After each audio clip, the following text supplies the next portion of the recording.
The story opens inside the demon realm, not a battlefield, but a surprisingly serene space behind a gate, filled with peaceful scenery and scattered vegetation. A strange, snake-like creature appears, seemingly intent on devouring some plants.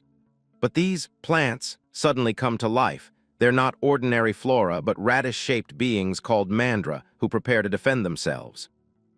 Just as tensions rise, the scene shifts unexpectedly. It was all a playful skirmish between the snake, named Sasa, and the three mandras. They've been mock-fighting like this for days, with Sasa having lost 99 times in a row. Overlooking them are two humanoid beings, one male with a hawk's head and a female watching the game with mild amusement. Nearby, a human applies moisturizer to some of the mandras, who enjoy the pampering. Meanwhile, a cheerful girl races toward a cook named Se-jun, who's preparing mouth-watering dishes using his special sauce, omelets and fried rice that make everyone around swoon in delight. The protagonist quietly watches all of this, surrounded by joy and warmth, realizing that life in the demon realm may not be so terrible after all. Flashback to the human world. One day, a gate opened to the demon realm, unleashing chaos. As monstrous invasions began, hunters awakened to protect humanity. But awakenings became rare, and the human defense began to crumble. In desperation, humanity turned to science, creating artificial life forms called chimeras, beings born from mixing human and animal DNA with monster cells and gate minerals, often using prisoners as test subjects. The result was a breakthrough. Chimeras became humanity's strongest weapon, drastically reducing casualties and helping stabilize the world. However, decades later, illegal labs began producing high-grade chimeras for the black market. In one such lab, scientists inspected a broken test subject, Chimera number 17. His arm was rotted and his brain partially damaged, making him unresponsive without direct orders. The researchers considered him a failure, fit only for disposal. The director, cold and calculating, decided to deploy number 17 on a gate-sealing mission, not to succeed, but to die there without a return order.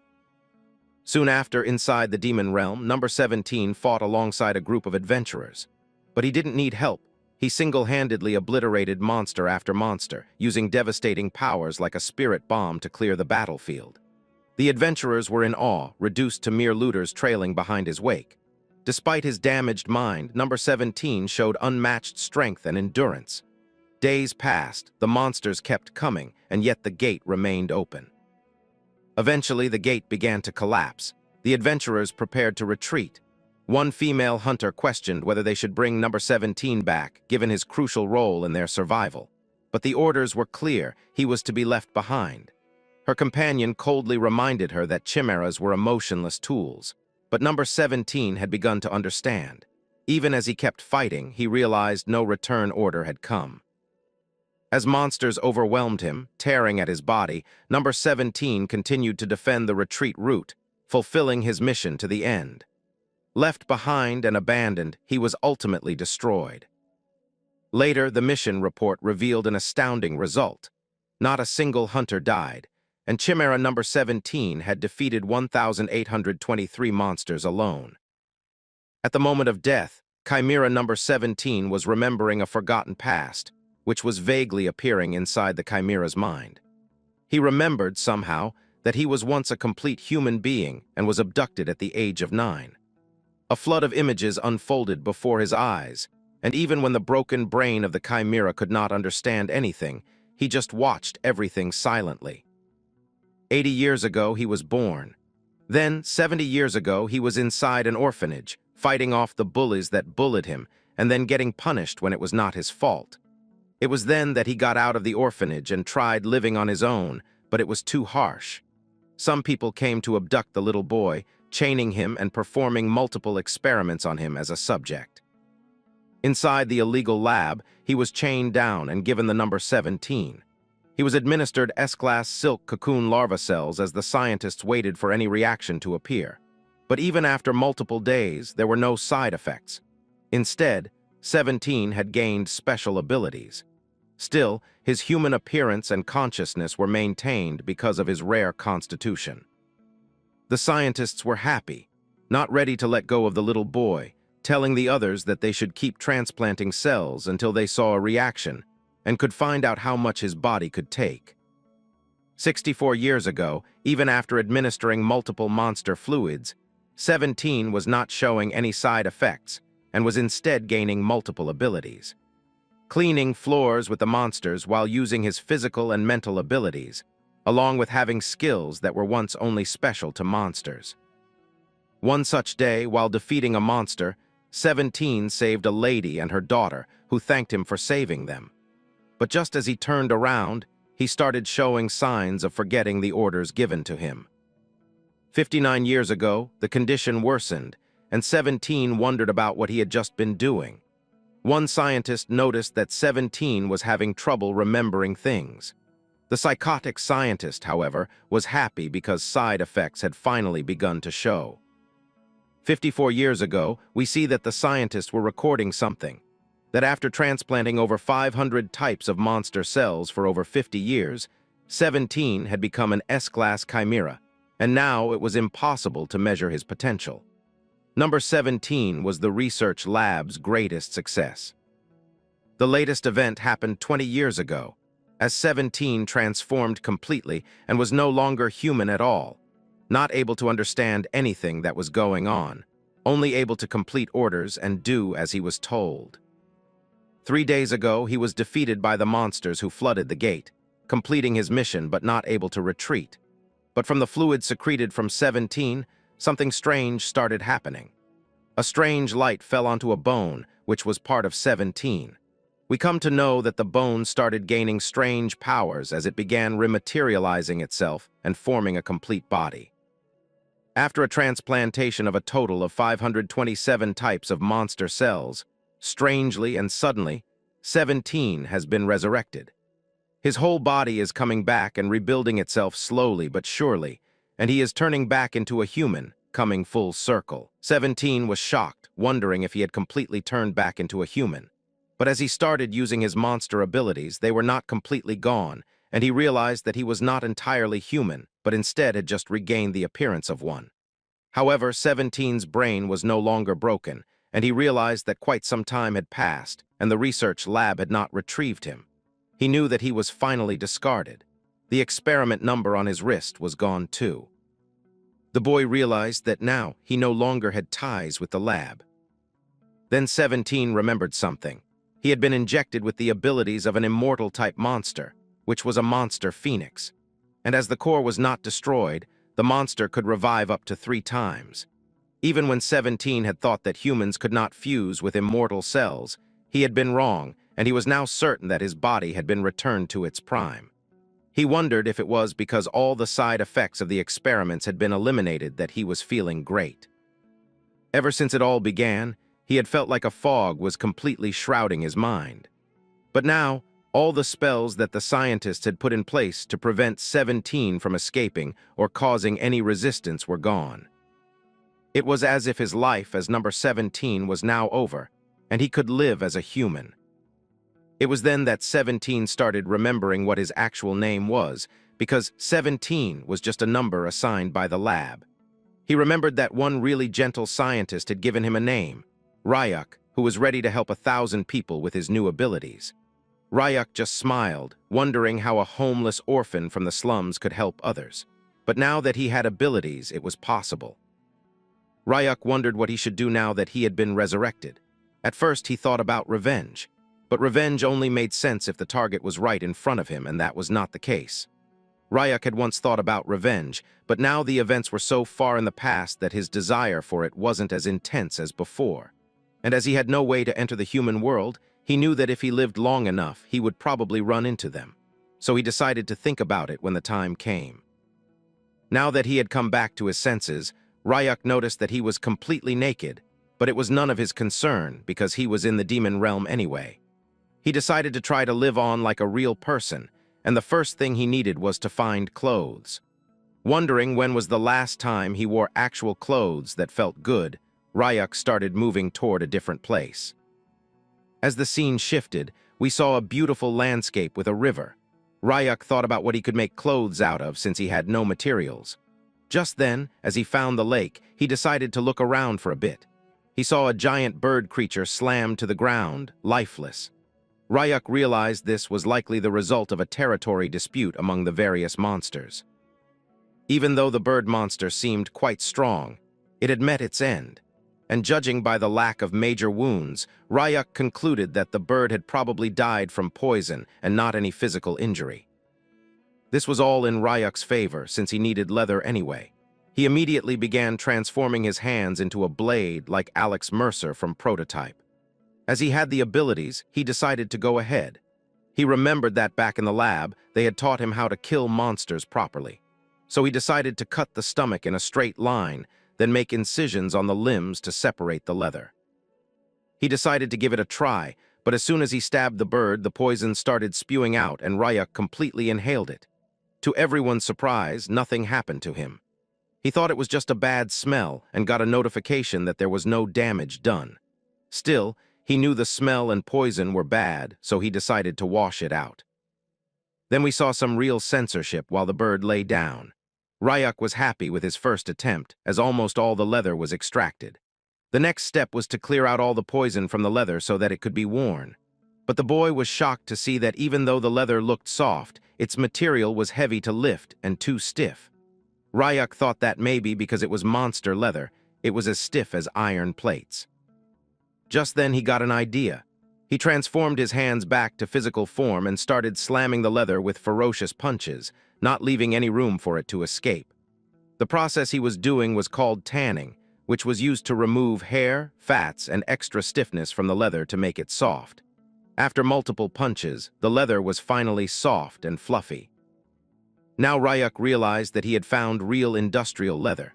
The bird monster was still censored. Ryuk wondered if this much leather was enough for wearing, since he was quite tall. As he was contemplating, we saw the bird come back to life again with a tiny fire suddenly lighting up near its tail. The bird was shocked, wondering where its skin had gone. Meanwhile, Ryuk was tearing down the leather to make it fit, and he punched 2 holes into it to pass through his arms. After tightening it up with a leaf rope, Ryuk was happy with the result. The leather perfectly fit his body, and now his whole body could be covered. Just then, Ryuk realized that some of the poison had not been properly washed off. It had not fully disappeared, but since he didn't want to wash it again, he decided to wear it anyway. As he turned around, he saw that the bird was awake and wondered how it was still not dead. We come to know that this bird monster was called the Rigger, and according to Ryuk's knowledge, it should have been properly dead because he had hit its vital points. But then the bird started shaking its head, and Ryuk was shocked, wondering if it was just his imagination or if the bird was truly understanding him. Ryuk began thinking that if the Rigger was alive, maybe it was also one of the immortal types and could come back to life a few times.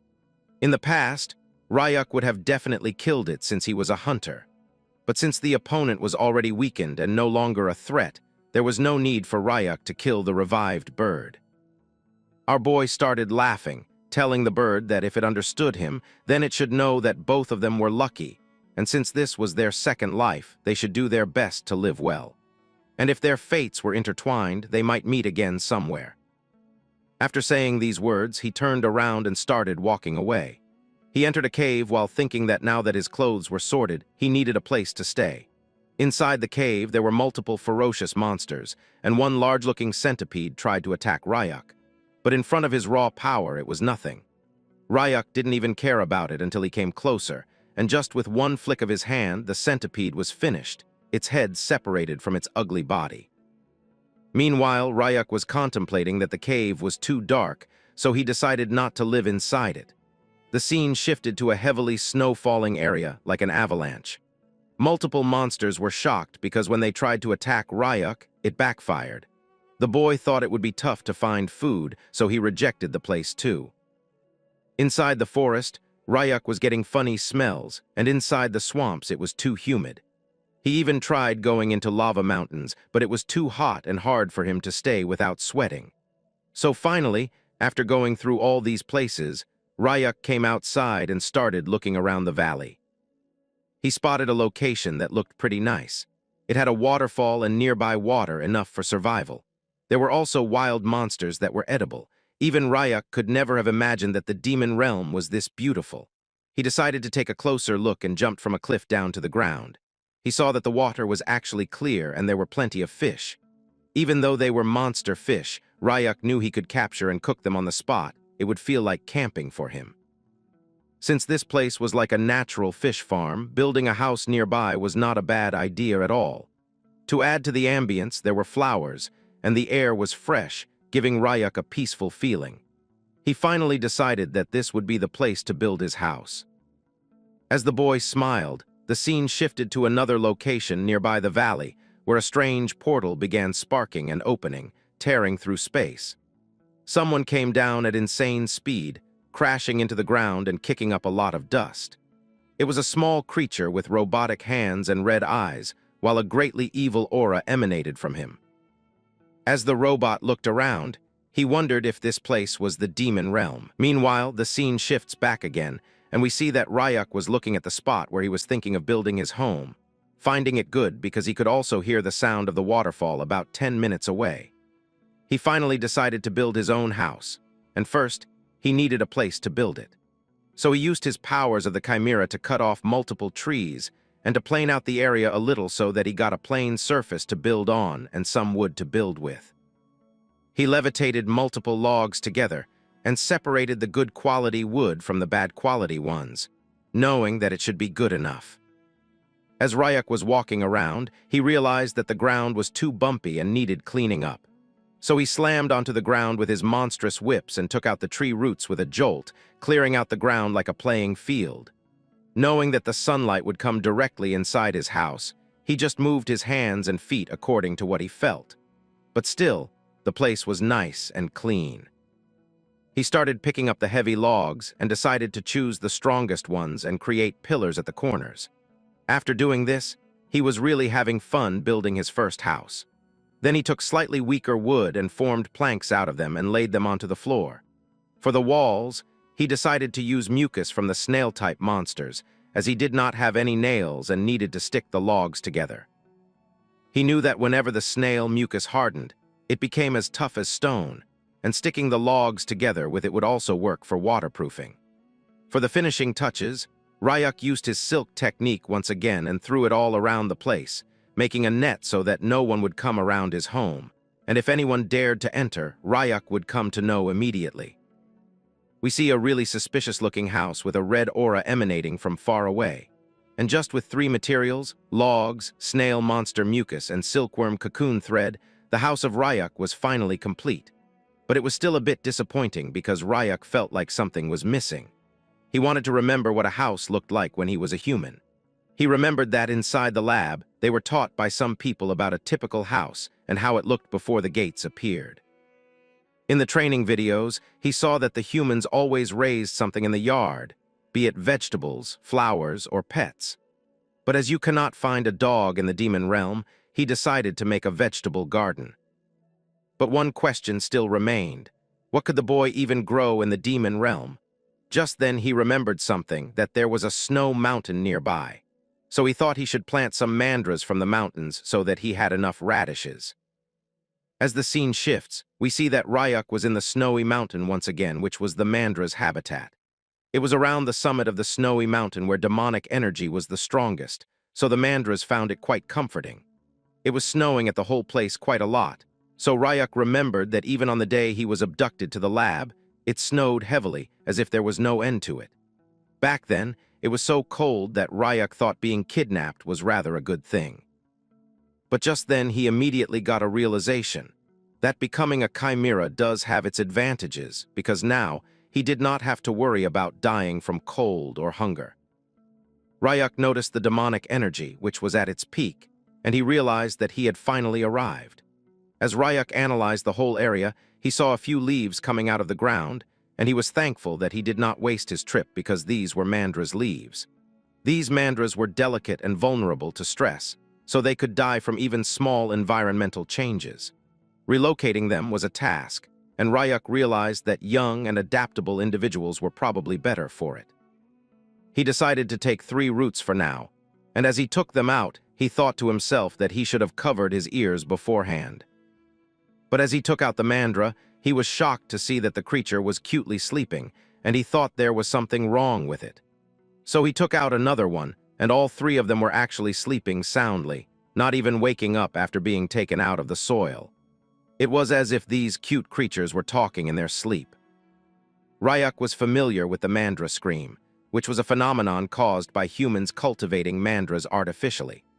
In the human world, where there was very little demonic energy, the mandras came under extreme stress, and if someone forcefully pulled them out, they would let out a shrieking scream and die along with the person who heard the scream. But since there was no scream, Ryuk guessed that it was because of the demon realm. They were not even resisting, and mandras had the nature of struggling to run away if they got out. But these cute creatures were slowly waking up, smiling while looking at Ryuk. Then he realized that maybe these creatures were recognizing Ryuk as a fellow creature of the demon realm, since his body also contained the mandra cells. But all this worked in Ryuk's favor because the less stressed the mandras were, the better they would grow. Later, when they would grow well, Ryuk wondered if he should ask for a few roots and make some trees, because the fruit could be a snack. But he also knew that forcefully plucking the fruit could be extremely poisonous, so he decided to try and persuade the little creatures carefully. Suddenly, as Ryuk decided to go toward his house, several screams came into his ears from the opposite direction. He realized that there must be hunters nearby, and even though Ryuk was not able to comprehend why they came all the way to the dangerous snowy mountain, he decided that he should go and grab the gate stones from them. As the scene shifts, we see two adventurers who were actually brutally damaged from the monsters.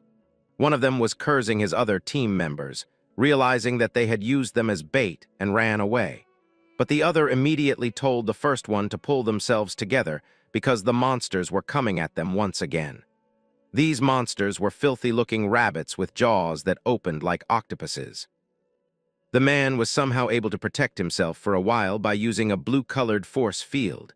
But the monsters were so powerful that the defense wall was about to break, and the rabbits were rapidly scratching the wall like crazy. The man who was shielding both of them was almost crying, realizing that he should have stuck to menial chores and not come looking for a chimera.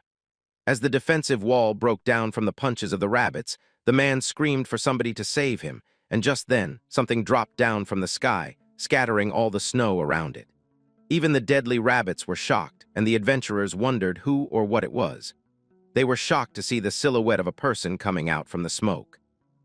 It was none other than Ryuk himself, who realized that these were the snow rabbits who were low-level creatures in front of him. The monsters tried attacking our boy, but they sensed something really evil and maniacal inside him. So even before Ryuk got to them, the rabbits ran away, knowing that it would be instant death for them. The adventurers were shocked, not able to believe that the B-class monsters were running away at the sight of a mysterious man. Nonetheless, they started thanking our boy for saving them, introducing themselves as Seong and Kim. Upon asking the boy's name, he introduced himself as Ryuk. Hearing the name, Kim thought the boy was mysterious, and with the outfit that Ryuk was wearing, he was thrown off even more. Ryuk asked the adventurers what they were doing at the snowy mountain when they looked like D-class hunters. The adventurers gave an obvious explanation, that they needed money and they were not getting it by doing menial chores. They explained that they had received a request to capture a chimera, and as the reward was good, they decided to do it. Ryuk was alerted, wondering if they were searching for him instead. But the adventurers further explained that one test subject had escaped from the lab and it was a mechanical creature, so it jumped into the gate while fleeing. The boy realized that if it was a mechanical creature, then it could not possibly be him, and it was a relief because Ryuk was not being searched. But he asked the adventurers where their luggage was, because if they had come to the demon realm empty-handed, then it was a mistake, and they should have had a few gate stones. Kim explained that his team members, or rather those traitors, took everything from them, and they had planned this from the start. Kim realized that he should have known about it since they were all B-class hunters, and the D-class ones were a burden on them. Ryuk realized that in this case, the gate stone must be with those guys. But just then, Seong excused himself and asked Ryuk if he had any plans of returning to the real world, because they were already near their limit. And if they got contaminated by the demonic energy anymore, then it would be bad. We come to know that the time a hunter can endure in the demon realm varies greatly depending on their awakening class. And if they do not return to the human world in time and purify the demonic energy, then most of them will die. That does not apply to Ryuk because he was a chimera. As Ryuk was thinking about it, the adventurers were begging him to take them back to the human world because one of them had a pregnant wife at home, and she would be due next week. But just then, Ryuk sensed something, and without saying anything further, he jumped away without listening to the adventurers anymore. Both Kim and Seong were now depressed, wondering where Ryuk was going, begging him to take them with him. As the scene shifts, we see the mechanical creature standing near the cliff, knowing that he could not go any farther because it was dangerous. The other three adventurers were just behind the mechanical creature, trying to capture him quickly, and they decided to attack him all at once. But suddenly something awakened inside the robot, and he decided that the dangerous ones would definitely be eliminated. We come to know that the adventurers were in a squad getting ready to attack the robot together. But something flew out of the hand of the robot, and he started dematerializing, getting ready to fight with an evil look in his eyes. As the scene shifts, we see that Ryuk had arrived at the cliff, and he saw blood splattered all around, wondering if he was just a step too late, for missing all the action because all the hunters had already run away, or rather, were decimated by something, and their bags had now fallen onto the ground. From looking at the situation, you realize that they must have ditched their gear so they could run away fast. But there were many animal tracks mixed with a child's footprints, which were chasing them. So Ryuk realized that whatever it was, it could change form during the fight. Just then we see a flashback of the adventurers, as Kim told Ryuk that the mechanical creature was made out of liquid metal, so it could freely change its shape. But the material was so rare that the scientists made it small, like the size of a child or a large dog. This information coincided with what Ryuk was seeing. As the boy smiled, realizing that for a mechanical creature, it could overwhelm 5 B-ranked hunters alone, which was quite impressive. As the scene shifts, we come back to the place where the adventurers were lying down. Kim was consoling Seong, who thought it was over for him because his whole body had been tainted by demonic energy. Kim told him not to say crap like that, because his kid was due next week. But as Seong was not able to walk anymore, he told Kim that he should inform his wife about everything and tell her that Seong was sorry he couldn't make it back. It was a really emotional scene, as Kim started crying, wanting Seong to just hang on a little longer because he believed that some miracle might still happen. But suddenly Kim heard some footsteps, and as he turned around, tear-faced, he was shocked to see that Ryuk was back, and on his back was the gear bag that the adventurers had carried. Kim immediately dropped down on the ground and started begging Ryuk for saving them. It was then that the boy remembered once again that the adventurers did not have any gate stone. But Kim was not stopping, explaining to Ryuk that inside the lawless demon realm, once they lose, it's over. That's why Kim decided to offer 2 10 million won checks, so they could buy 1 gate stone for themselves to get out. Ryuk was shocked after looking at the checks, but Kim knew that if they didn't return now, they would definitely die. Even Ryuk realized that although he didn't need the money now, it could come in handy if he decided to go to the human world later. So Ryuk accepted the check and gave the adventurers a gate stone, breaking it and causing a portal to open immediately. Kim bowed down in front of our boy, promising that he would never forget what Ryuk had done for them, as long as they lived. Kim started going towards Seong, telling him to get up because he knew that if they hurried, they could survive. But Ryuk was actually shocked, asking the adventurers if the gate stone was too expensive, because it used to cost around 200,000 won in the human world. But the adventurers were shocked, strangely wondering why Ryuk was talking about something so ancient, because nowadays these gate stones go for around 1 million won each. As Ryuk felt he had received too much, he decided to count the extra money as a fee for saving them. The boy tapped Kim on the shoulder while a blue energy flared out from the adventurer, and even Seong was now having the same condition. They both realized that the boy was infusing mana into the adventurers, but for them, it was a really dangerous process because infusing mana was something even an E-rank hunter would avoid.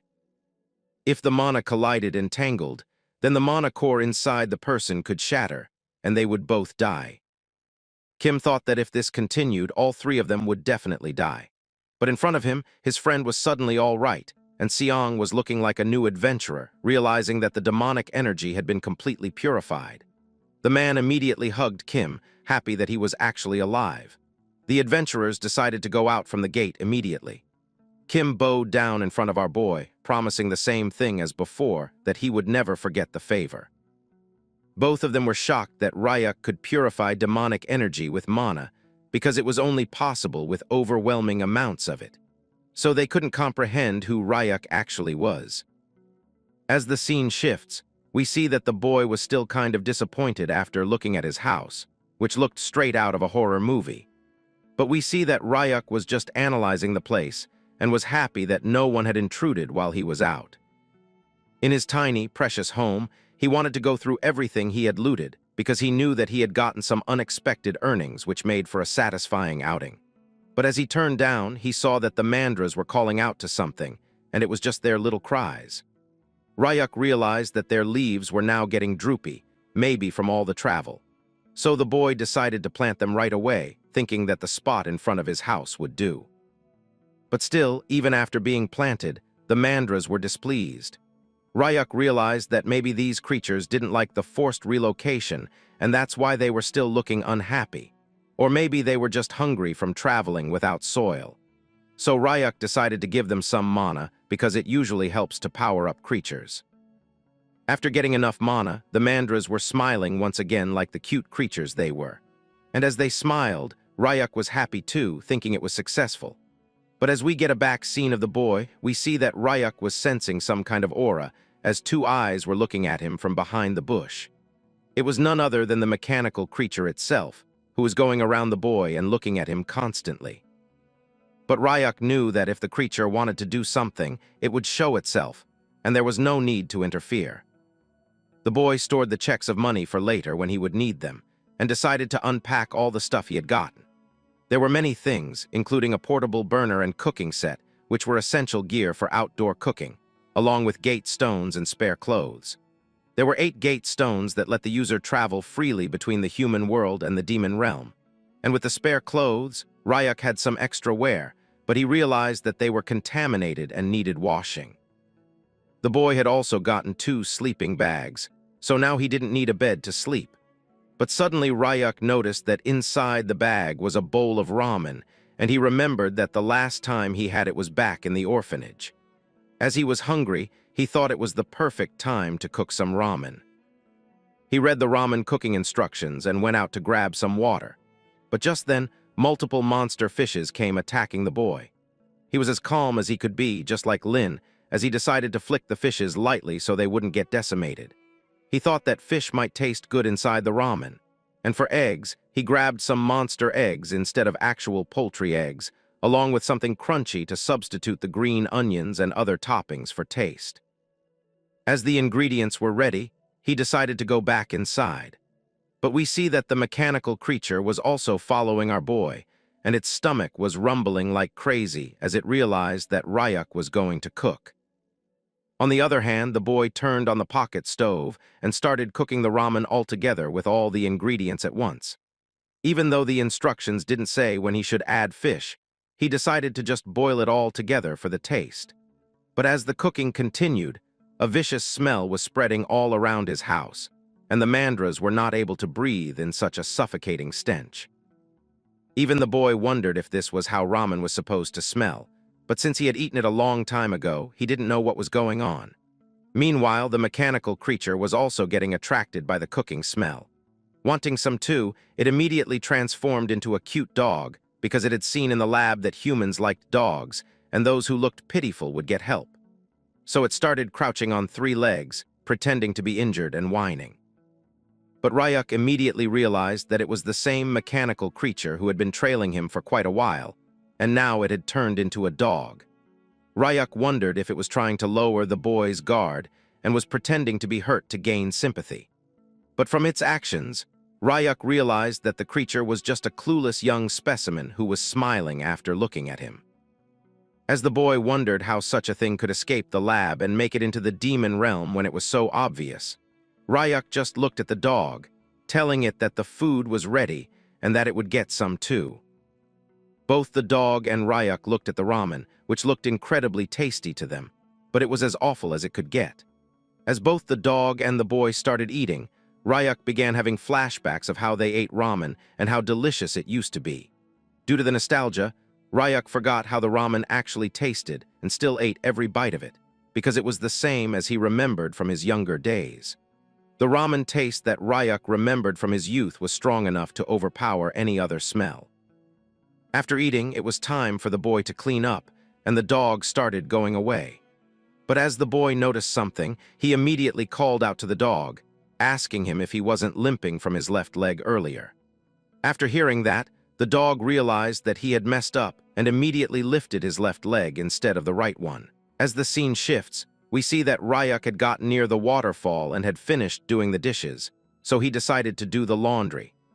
Now, he did not have any good memories of flower pollen, but he couldn't keep living in leather clothes forever because the weather could be dry sometimes, and it could get hot too. He was not a caveman, so he wanted to dress normally. As the boy was using the stick to clean the pollen out of the clothes, he knew that if he washed too hard, they might tear, so he decided to do it gently.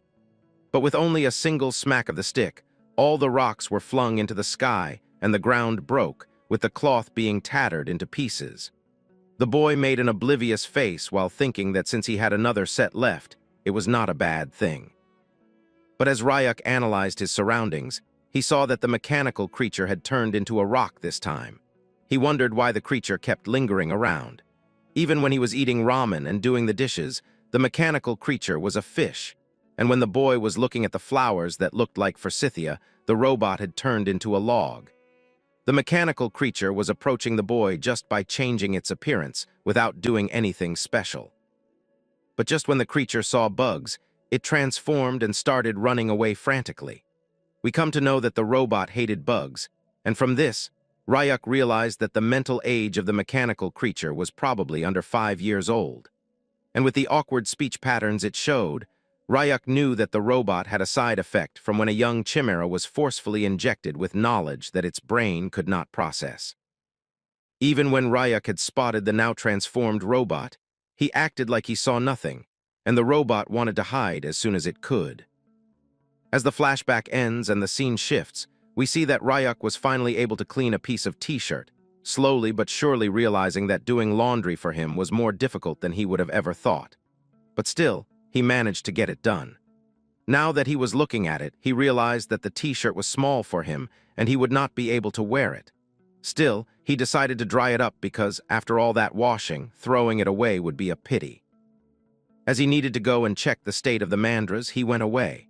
But as soon as Ryuk disappeared, one rock opened its eyes, and we see that it was the robot, who was happy after looking at the piece of cloth. Thinking that since Ryuk was also wearing clothes, the robot was going to wear them too, and this t-shirt was a perfect fit for it. Now the robot was happy, declaring that these clothes were hers to claim. And just then, the robot started transforming itself into a human with long hair, and we come to know that the robot was actually a female, not a male. After wearing the t-shirt, she took the human form, which fit everything perfectly. As the scene shifts, we see that Ryuk was now in a dilemma, wondering what was happening with the mandras, because they were withered once again, and even they didn't know what was happening. The leaves kept withering and the roots were a bit dry too.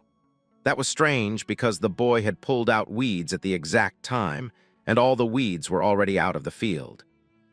But then he realized that something was deep inside the ground. As the boy started digging out every bit of it, there were all sorts of things underground, and also little worm monsters that were feeding off the energy of the mandras. Ryuk now decided to grind it thoroughly to make it smooth, so that his mistake would not be repeated. It was just a temporary relief, and the mandras were happy, but Ryuk knew that he needed to make a proper vegetable bed around them, so he wondered if he should just make it about the size of his house. Just then, cute little steps appeared in front of the boy as the robot, now turned into a cute girl, said hello to Ryuk. The boy immediately knew that it was the robot and thought that she took a human form because she was ready to talk. The girl tried to act all surprised, asking Ryuk if this log house was his. Now that Ryuk had started talking with her, she was pleased, asking the boy if he was a native around here. Ryak wondered if he should tease the little girl for a while and asked her which tribe she was from. The robot was shocked, trying to dodge the question, explaining that she came from beyond the waterfall, really far away. She had traveled so far that Ryak would not be able to know where it is.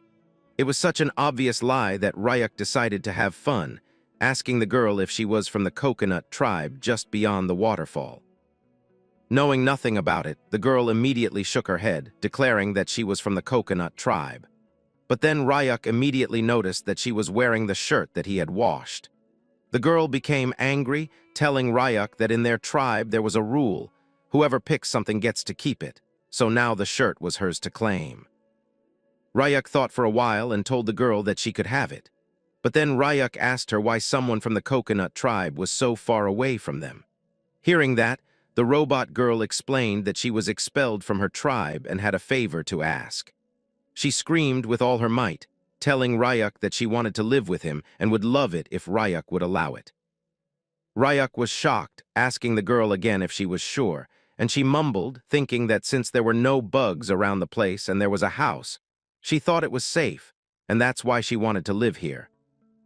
Ryak sighed in relief, as he also was glad to know that the robot only needed a place to rest. He finally agreed, but on one condition: if she was staying in the house, she would have to do her part. The robot girl was excited, just asking Ryak what he wanted her to do. Ryak told her that he needed help plowing the vegetable bed and wondered if she could help him because he wanted to build a new home for the Mandras. Hearing that, the girl immediately grabbed the wooden stick from Ryak's hand, telling him to leave it to her since she was really strong and confident with physical labor. It was then that we saw a shocking transformation, where the girl was able to plow the whole field and make all the worms get out with insane strength, which was unimaginable for such a small body. Now that she was happy, she was no longer hiding her true identity at all, which could be revealed from the power she possessed. But Ryak thought that maybe it was something else completely, and as she had lived in the lab for her whole life, she didn't know what a normal kid was like. So she was doing her best to impress Ryak.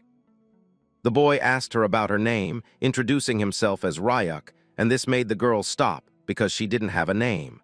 But to impress the boy, she knew she would have to make a new name, just like the pretty flower she had seen earlier. She declared herself as Nari. Ryak joked about her being too narrow. The girl screamed that it was Nari instead. As the scene shifts, we see that the whole place was done, and the vegetable bed was ready after just a few moments. Ryak had also made a stone fence, which was not letting the soil slip. Now all the Mandras were happy after getting their new home. Even Ryak realized that the creatures were happy and that he should have plowed the field earlier.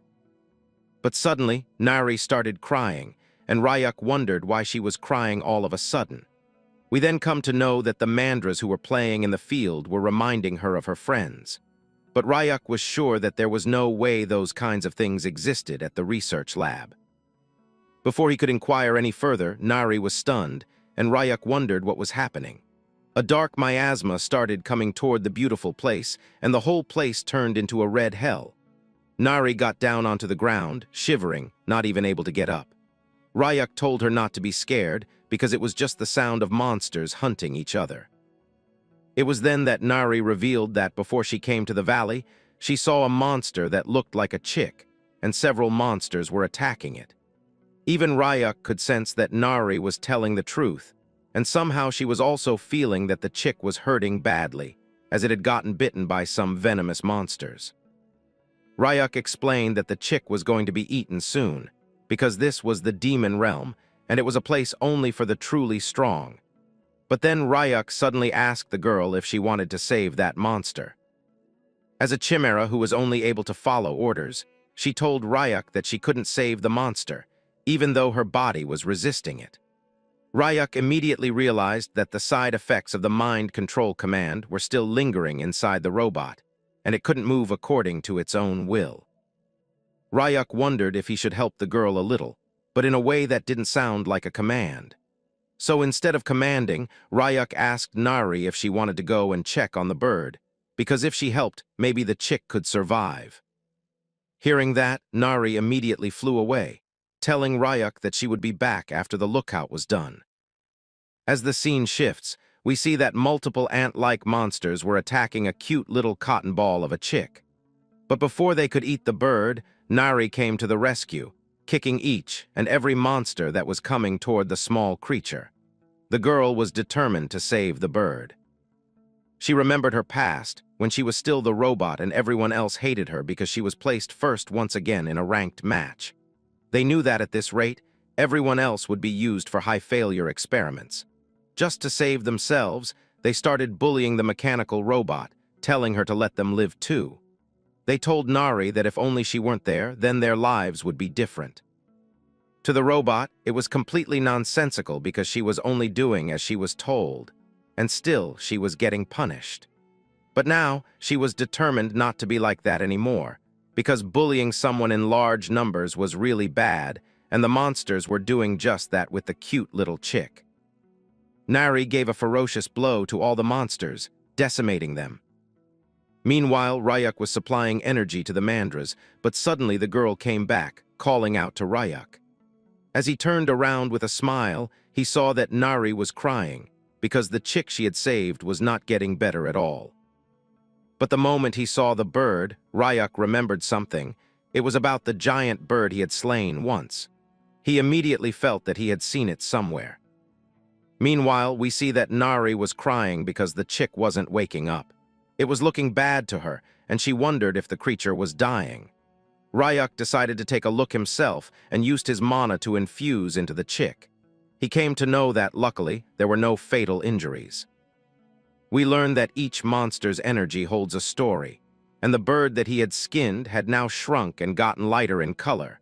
But it was still the same because, just like the undead-type monster from before, the bird also had such an ability. Ryuk wondered why it got so small, and if it had something to do with how it healed differently from others. As Ryuk was thinking about it, Nari asked if the bird was dying. Ryuk calmly told her that the bird was just starving and had probably gotten too small to find its own food.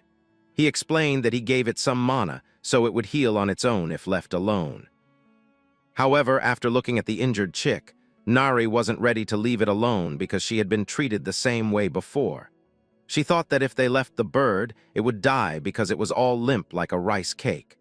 So she requested Ryuk to let her raise it because she wanted to take care of it. She even agreed to train and feed it well and promised to do so. Ryuk was strangely happy, knowing that the bird was going to grow really big. But upon hearing that, Nari said she would only feed it a little so it wouldn't get that big. Ryuk agreed, telling her she could do whatever she wanted and that it might even guard the yard someday. As the scene shifts, we see drool dripping from the bird's mouth as it wondered where it was. As soon as it opened its eyes, it saw Ryuk, the man who had skinned it before. But what it didn't notice was that it was being held by a small girl who immediately tossed it into the air to celebrate because it had woken up. The bird squeaked like a penguin, unable to comprehend what a little girl was doing in the demon world, but she was just happy that it was alive. Just then Ryuk noticed something. It wasn't a fluke. He could actually understand every word the bird was saying. He could understand its feelings and speech. As the scene shifts, we see Nari had bandaged the bird, telling Ryuk that the healing was done. Meanwhile, the bird was annoyed that it couldn't move. Then the girl told Ryuk she had picked a name for it. Since the bird kept squeaking every time it tried to speak, she named it Squeak. Ryuk didn't care about the name and simply told her it wasn't bad. The bird immediately stood up, looking angrily at Nari and asking why she was nomming him. He already had a name. But before he could say anything, Nari toppled over a whole utensil of water, thinking he was squeaking because he was thirsty again. It was surprising even for Squeak, who puffed up like a pufferfish. Nari wondered what she should do. Ryuk realized Nari couldn't understand the bird, and that Squeak wanted her to stop giving him more water. Instead of letting the bird speak, Ryuk told her to stop giving it water, otherwise it could be harmful. But Nari misunderstood, thinking it wasn't thirsty but probably hungry, so she should find food instead. Meanwhile, Ryuk noticed he had more stuff lying around, so he thought about building a storage shelf. Since he didn't need it too big, he cut a medium-sized log into pieces, but as soon as the blade touched it, the wood cracked in half. Ryuk wondered what went wrong since he did the same with logs for the table and chairs, and they hadn't cracked. Squeak watched from a distance and toppled over the table, telling Ryuk that the wood had a different color, meaning it was softwood, not hardwood. Ryuk didn't turn but asked if the wood's strength changed by type. Squeak confirmed it. Ryuk then asked what wood color was the strongest, and the bird replied it was obviously red oak. Then the bird realized Ryuk could understand him, which was shocking. No human could speak the monster language. But Ryuk didn't react and instead wondered where he could find red-colored wood. Squeak, still having all his powers, decided to try mind control on Ryuk to find out more. But as he started his mind-reading skill, he saw that Ryuk continued speaking while a giant monster inside him blocked all the mind waves. Ryuk calmly asked why he couldn't find the red-colored wood even after searching. Now the bird was sweating and pale, realizing Ryuk had blocked the mind reading and could hear him loud and clear. Ryuk explained he could hear the bird's thoughts as human words. Strangely, the bird could also understand human speech. Squeak hesitated about whether to tell Ryuk the truth, but the boy assumed he was probably a rare smart monster, something he'd only heard about, never seen. Ryuk asked if they'd met before, and Squeak admitted they had. He really wanted to meet Ryuk again. Ryuk was shocked, but the bird explained that Ryuk had saved him, and from that day he had promised to return the favor if they ever met again. Ryuk realized that when he removed the leather from the bird's body, the poison was also removed, and its core remained intact. Yukyuk was happy, realizing he'd done a good deed. He asked the bird if it could help now, and the bird agreed after some hesitation, telling Ryuk to follow him to where the redwood was growing. As the scene shifts, we see fire all around, and Nari is screaming while running from someone. She yells for him to get away, not wanting to go back to the lab. As the heat rises, Nari cries and runs with all her might until she finally collapses, unable to continue. She has a panic attack, realizing the man chasing her is from the lab and he has come to capture her. We learn Nari is terrified of fire, finding it scary enough to paralyze her completely. Meanwhile, a man with long hair and a futuristic ninja-like jacket checks something on his smartphone, confirming the mechanical creature can indeed change shape freely. Even though he doesn't feel great about attacking something that looks like a child, this is a matter of life and death for him, so he complies. The man materializes a fireball shaped like claws, preparing to attack the already terrified girl, telling her it's the end. But just then, the bird and Ryuk return. Ryuk is annoyed. He just wanted to finish the shelf and eat, and now someone's interrupting their peace. Even the bird is angry, deciding to help the girl first and return to the woods later. Ryuk realizes Nari is scared of fire, and it's so frightening to her that she doesn't look okay. He decides to put out the fire first. The bird wonders what kind of jerk would hurt a crying child. On the other hand, the man is surprised to see someone who looks like a caveman, wondering where Ryuk came from. He assumes Ryuk is also after the mechanical creature and tells him to leave while he's still being nice. But Ryuk, annoyed by the man's chatter, says he talks too much, and it's getting on his nerves. Now even the man is annoyed, thinking Ryuk has too much attitude for someone who just showed up. He raises his hands and slams them onto the ground, unleashing a large-scale fire attack. Ryuk remains calm. Instead of attacking the man directly, he targets the cliff above him, causing a landslide of rocks to fall onto the man. The fire user is too clumsy to detect the attack and is immediately buried. After everything calms down, Ryuk checks on Nari and asks how she's feeling. The girl slowly gets up. Ryuk tells her that if she's scared, she should knock that fear out cold, and when it wakes back up, knock it out again. While saying this, Ryuk walks up to the man and grabs his hair to pull him out, only to be surprised when a wig comes off. The man is actually bald, his shiny head reflecting the sunlight. After Ryuk looked at the bald guy, he was shocked, wondering why this young man was so bald. Even the bird seemed to pity the boy. On the other hand, Kim stared at the shiny head and burst into laughter like a crazy girl, thinking Baldy was really funny. Since the man had been subdued for Kim, he didn't seem so scary anymore. Unique, however, was a little troubled because only a few minutes ago Kim had been pushed around by Baldy. That alone wasn't unusual, but then the bird told Ryuk that once he saw what it was about to show him, he would understand the situation better. The bird activated mental resonance, an ability that allowed one to see into an opponent's memories and could also transmit them to others. Suddenly, a flashback of Kim's memory appeared. A senile scientist was experimenting with a strange metallic liquid, and it was Kim Nari who was being developed. As she gradually gained self-awareness, she realized things were bad. The scientist repeatedly used fire in his experiments on her, which explained her deep fear of flames. Under the excuse of durability testing, the liquid form she inhabited was burned again and again. The scene shifted as Ryuk tapped Kim on the head, complimenting her for doing well. He knew her trauma wouldn't vanish so easily, but this was at least a step forward. Then he asked the bird what they should do with Baldy. Hearing this, Kim smiled and told Ryuk that she had an idea. The scene changed to Baldy hanging by a rope near a waterfall, with water pouring continuously over him. The stream made him nauseous, while Kim laughed, saying that if Baldy was drenched, fire couldn't reach them, and the uncle wouldn't be scary anymore. Meanwhile, Baldy thought bitterly that he hadn't come to the demon realm for this. But Kim believed that since the uncle was bad, he deserved it. Even when Ryuk tried to tell her not to be so harsh about someone's appearance, he was secretly relieved. Kim seemed to be healing from her past faster than expected. We then saw Ryuk collecting water. When the bird asked him what he was doing, it turned out he was preparing to make ramen. Hearing that, Kim grew excited, knowing Ryuk's fish ramen was delicious. Ryuk teased her, asking if even the coconut tribe ate fish ramen. Kim happily agreed, going along with his joke. Meanwhile, Baldy observed Ryuk and the girl carefully, realizing the man was clearly at least an A-rank hunter, maybe even hiding greater power. Kim went off swimming, determined to catch some fish. Baldy speculated that Ryuk might be a reclusive hunter who operated underground, but to hang a person up and cook ramen in front of them seemed excessive, even for the demon realm. Ryuk boiled a large pot of water, preparing 3 packets of ramen.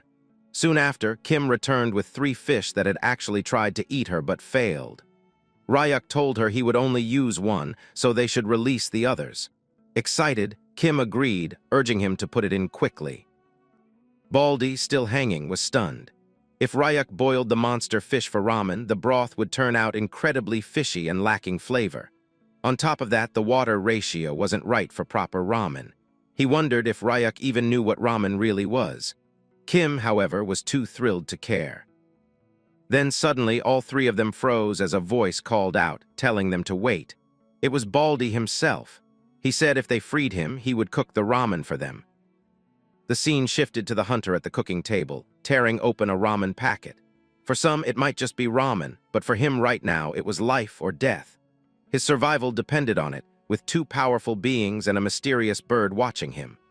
Baldy knew that ramen by nature was simple and pure, so he decided to stick to the orthodox method.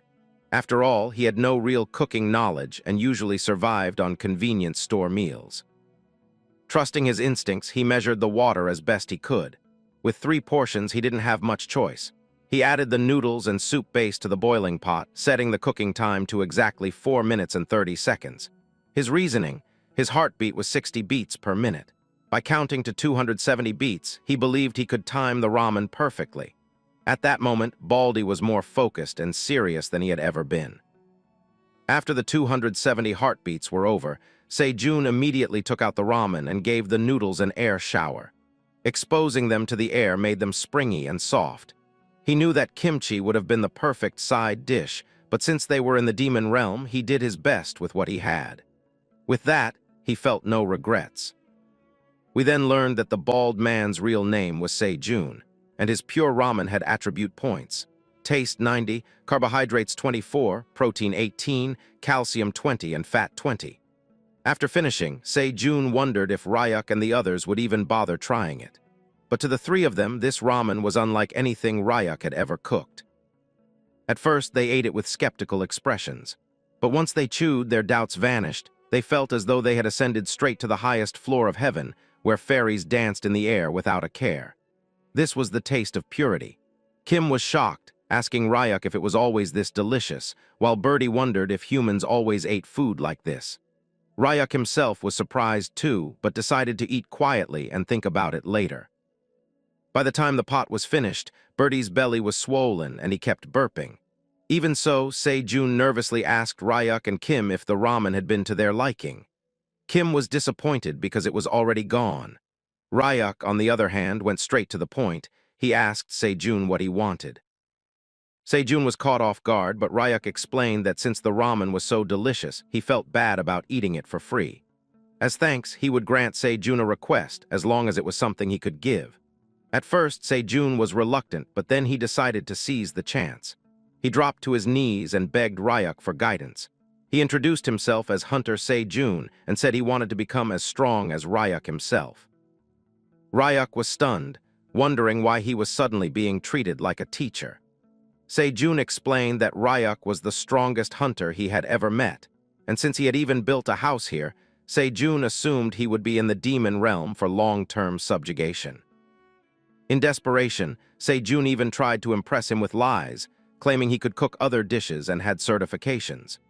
In truth, his father ran a small chicken restaurant, which made him genuinely skilled at frying chicken.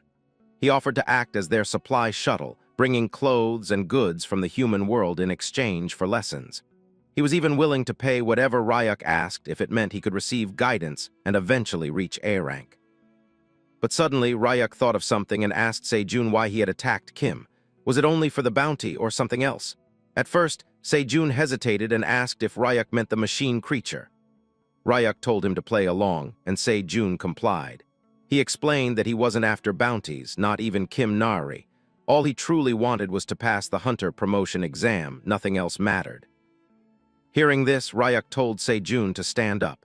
Sejun wondered what was going on, but Ryuk explained that just eating delicious food wasn't enough. If Sejun wanted guidance, they should spar. Their last fight had ended too quickly, after all. This made Sejun overjoyed, and he thanked Ryuk again and again. But just then, the ramen pot clattered on the table as Kim interrupted, asking if she could spar with Sejun instead. Ryuk looked at her, wondering if she was serious, but Kim, still fired up after eating the ramen, repeated Ryuk's own words that if something scary appeared, she should knock it out. This time, she wanted to try overcoming her fear of fire herself. Sejun regained some confidence, telling her that although she had forgotten, and even though Ryuk was strong, he himself was not weak either. Ryuk then asked Sejun if he could break a certain stone in front of them. It wasn't just any rock, it was black admonite, said to be several times harder than diamond. Sejun hesitated, saying it would be difficult, and that one usually had to be at least E rank to break it. But before he could finish, the stone shattered into pieces. He froze in shock, and when he turned around, he saw that Kim Nari had destroyed it with a single strike. She now stood confidently, challenging Baldy, Sejun, to a proper sparring match. Meanwhile, Sejun's stomach growled loudly, as the smell of the finished ramen still lingered in the air. As the scene shifts, we see a flashback of the natural awakener, Sejun, who was once a promising hunter. His first awakened ability appeared around the age of 8 when he lit his fire powers, a rare case since most awakeners awakened in their late teens. During his B-rank hunter test, he obliterated every opponent. With natural talent and relentless effort, his growth was astonishing, and before turning 20, he was promoted to A rank. Sejun's rise was explosive, and his fame spread quickly. He dreamed of becoming the greatest hunter, lacking nothing. But suddenly, life hit him early and harshly. One day while showering, he noticed his hair falling out in clumps. At the same age most people began to awaken, he began to go bald instead. In his early 20s, the crown of his head was already thinning, and by his mid-20s, an M-shaped hairline had formed. Sejun fell into despair, trying every treatment and hospital he could find, repeatedly preparing for hair implants. Yet doctors gave him the same answer. All implants would eventually fall out again, and he had to accept the reality. It was hopeless. His handsome looks and natural talent had once made him shine brighter than anyone, but now it was over. As Sejun lost his shine, his performance in competitions declined. He was eliminated again and again, his growth as a hunter stalled, and before long, he had become a reckless man wasting time on the couch, watching TV and eating fast food. Then one day, everything changed. On television, he saw an interview with Dr. Han from the Hanbit Research Institute. Something unusual had happened. During an expedition to the demon realm, the doctor had accidentally spilled a rare liquid metal on his bald head. To everyone's shock, even at nearly 90 years old, he grew a full head of hair. When asked if he would develop a cure for baldness, the doctor dismissed the idea. He explained that the demon realm was unpredictable and that he had already used the remaining liquid metal to build a machine creature. Hearing this, Se-jun felt crushed. He couldn't believe that when he needed a cure the most, some scientist had wasted such a miracle on building a machine.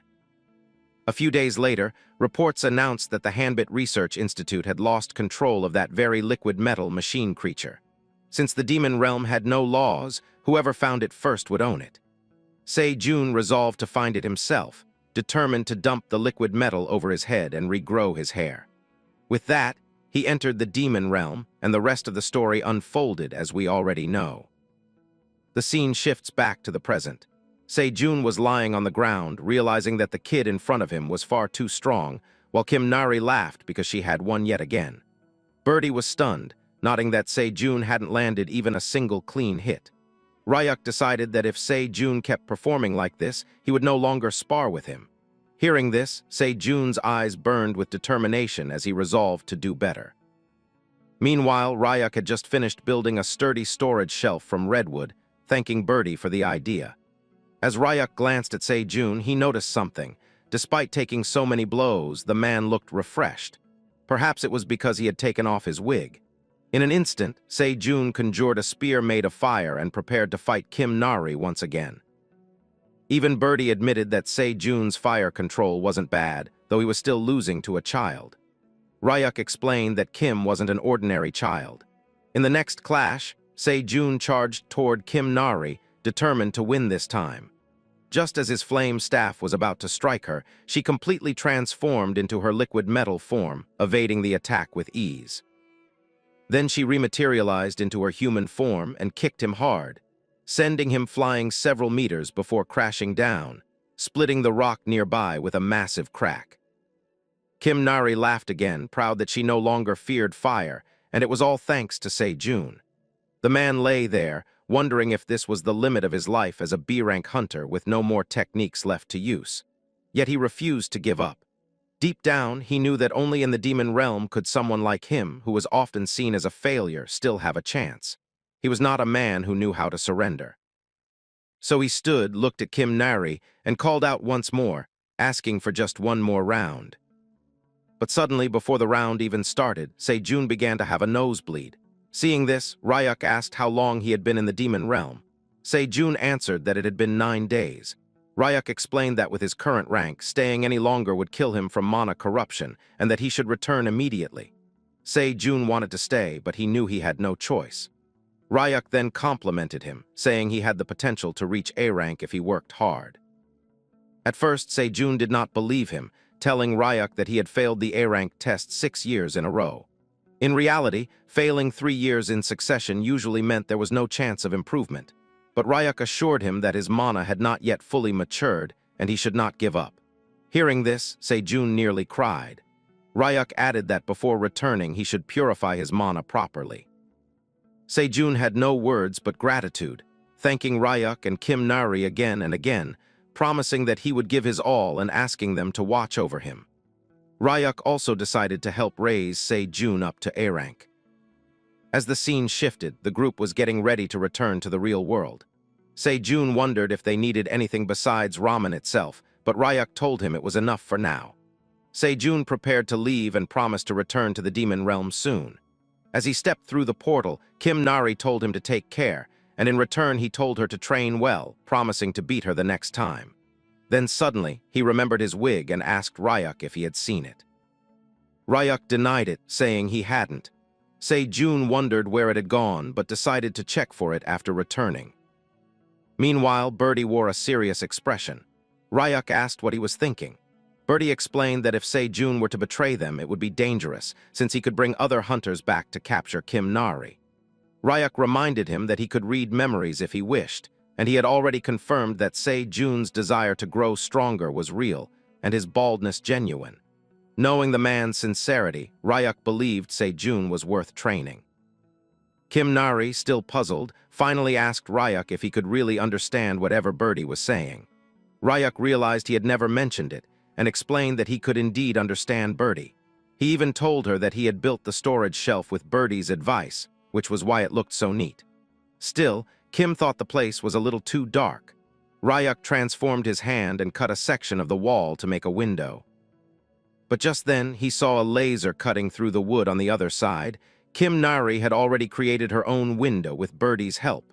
With the place brighter, she said she liked it. Ryuk smiled and complimented her.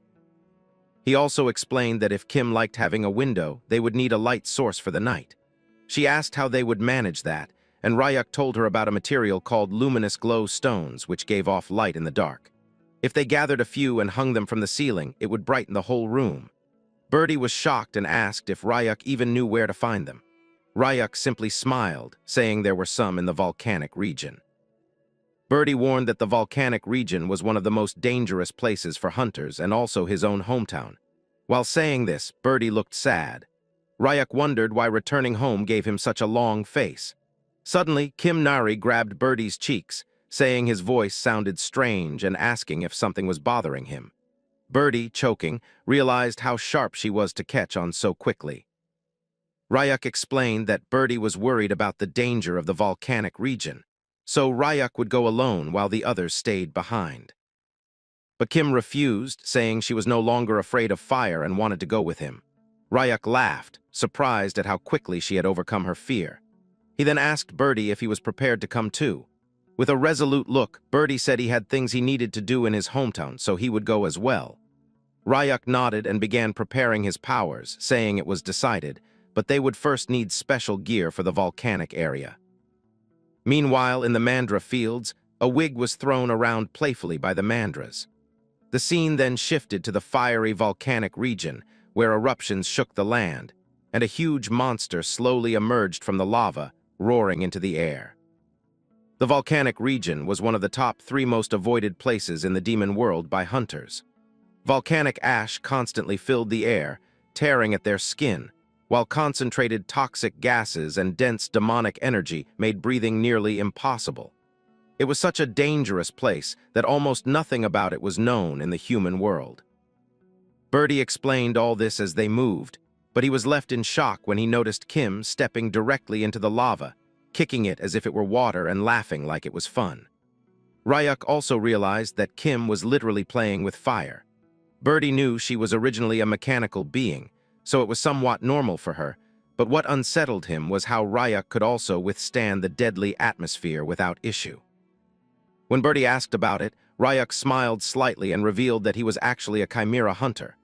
Birdie had already suspected as much, but chimera hunters usually didn't look human. Ryuk explained that he too had once been different, but after regenerating, he had taken on a human appearance again. Then he turned the question back to Birdie, asking if he was really comfortable staying with them, since Birdie was a monster and hunters would normally dislike his presence. Meanwhile, Kim nearly burned her clothes before stopping, acting as though nothing had happened. Birdie replied that it wasn't so bad being with them. In fact, it was fun being able to talk to someone, and Ryuk and Kim didn't seem like bad people. Ryuk smiled, relieved by his words. Just then, Kim climbed out of the lava and noticed Ryuk talking with Birdie again, so she asked if they were having another secret conversation. Ryuk explained that Birdie was simply curious about him. Kim smiled and told Birdie that they were all natives of the demon world, just like him. But Birdie knew that, among the 3, he was the only true native.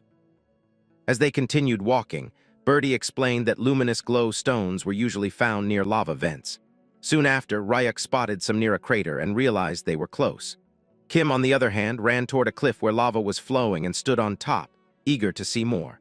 Ryuk also noticed many luminous glow stones scattered around, but he also saw fire toads fighting within the smoke. The creatures were vibrant orange with rocky textures, but Ryuk noticed one of them seemed to be crying. Kim pointed out another one hidden in the smoke. Birdie explained that the female had died while carrying eggs on her back. Female fire toads carried their eggs that way during breeding season, and only females had the sunken back to hold them. Without her, the eggs would not survive, as the crater's temperature was far too high. That was why the surviving fire toad seemed so distressed. Kim grew emotional after seeing it, while Ryuk thought for a moment and told her to wait. He jumped down toward the creatures, and Kim wondered where he was going. As the fire toad noticed him, it gurgled angrily. Birdie warned Ryuk that the creature was extremely sensitive at the moment and might think he was a threat. The toad quickly lashed out with flames, but Rayuk calmly reached out and tapped its head with a finger. He released a small dose of paralysis toxin from a Mecha cobra, explaining that it would not harm the creature since fire toads were immune to toxins. It would only immobilize it briefly. Kim shouted in worry, but Rayuk reassured her he was fine since he carried fire toad cells within himself. Assessing the situation, Rayuk knew nothing could be done for the dead female, but the surviving one still had a chance. As the paralyzed toad lay still, Rayuk carefully placed the abandoned eggs onto its back, telling it to hold on until they hatched. Soon after, the toad recovered and turned toward the resting female, almost as if to say goodbye. Then it leapt high into the air, landing heavily some distance away. Kim was stunned as it turned to look at her one last time before moving away, leaving them all in silence. The fire toad began hopping away. As it moved, Kim realized the creature had looked back at them, and it almost seemed like it was thanking them. Rayuk, however, thought that maybe the toad had only been looking once more at the lifeless body of its mate, and that was probably all it was. Rayuk then called out to Kim, telling her to come down quickly because they needed to gather the luminous glow stones and return home without wasting any more time. Kim became excited, deciding to dig the stones out quickly so they could head back. She began plucking luminous stones from the cracks, admiring how pretty they were. Rayuk reminded her to be careful, warning that she could get hurt if one slipped and fell. Meanwhile, Birdie was struggling, unable to pry even a single stone free because of their size. After finally managing to pull out just one, he was already exhausted and felt bad about himself. Rayuk noticed his fatigue and asked if he was all right. Birdie thought to himself that once, when he was bigger, he could have tossed and played with these stones easily, and if he had not shrunk, it would have been different. But Rayuk told him he didn't need to help with mining. Instead, he should just focus on the errands he needed to handle in the volcanic region.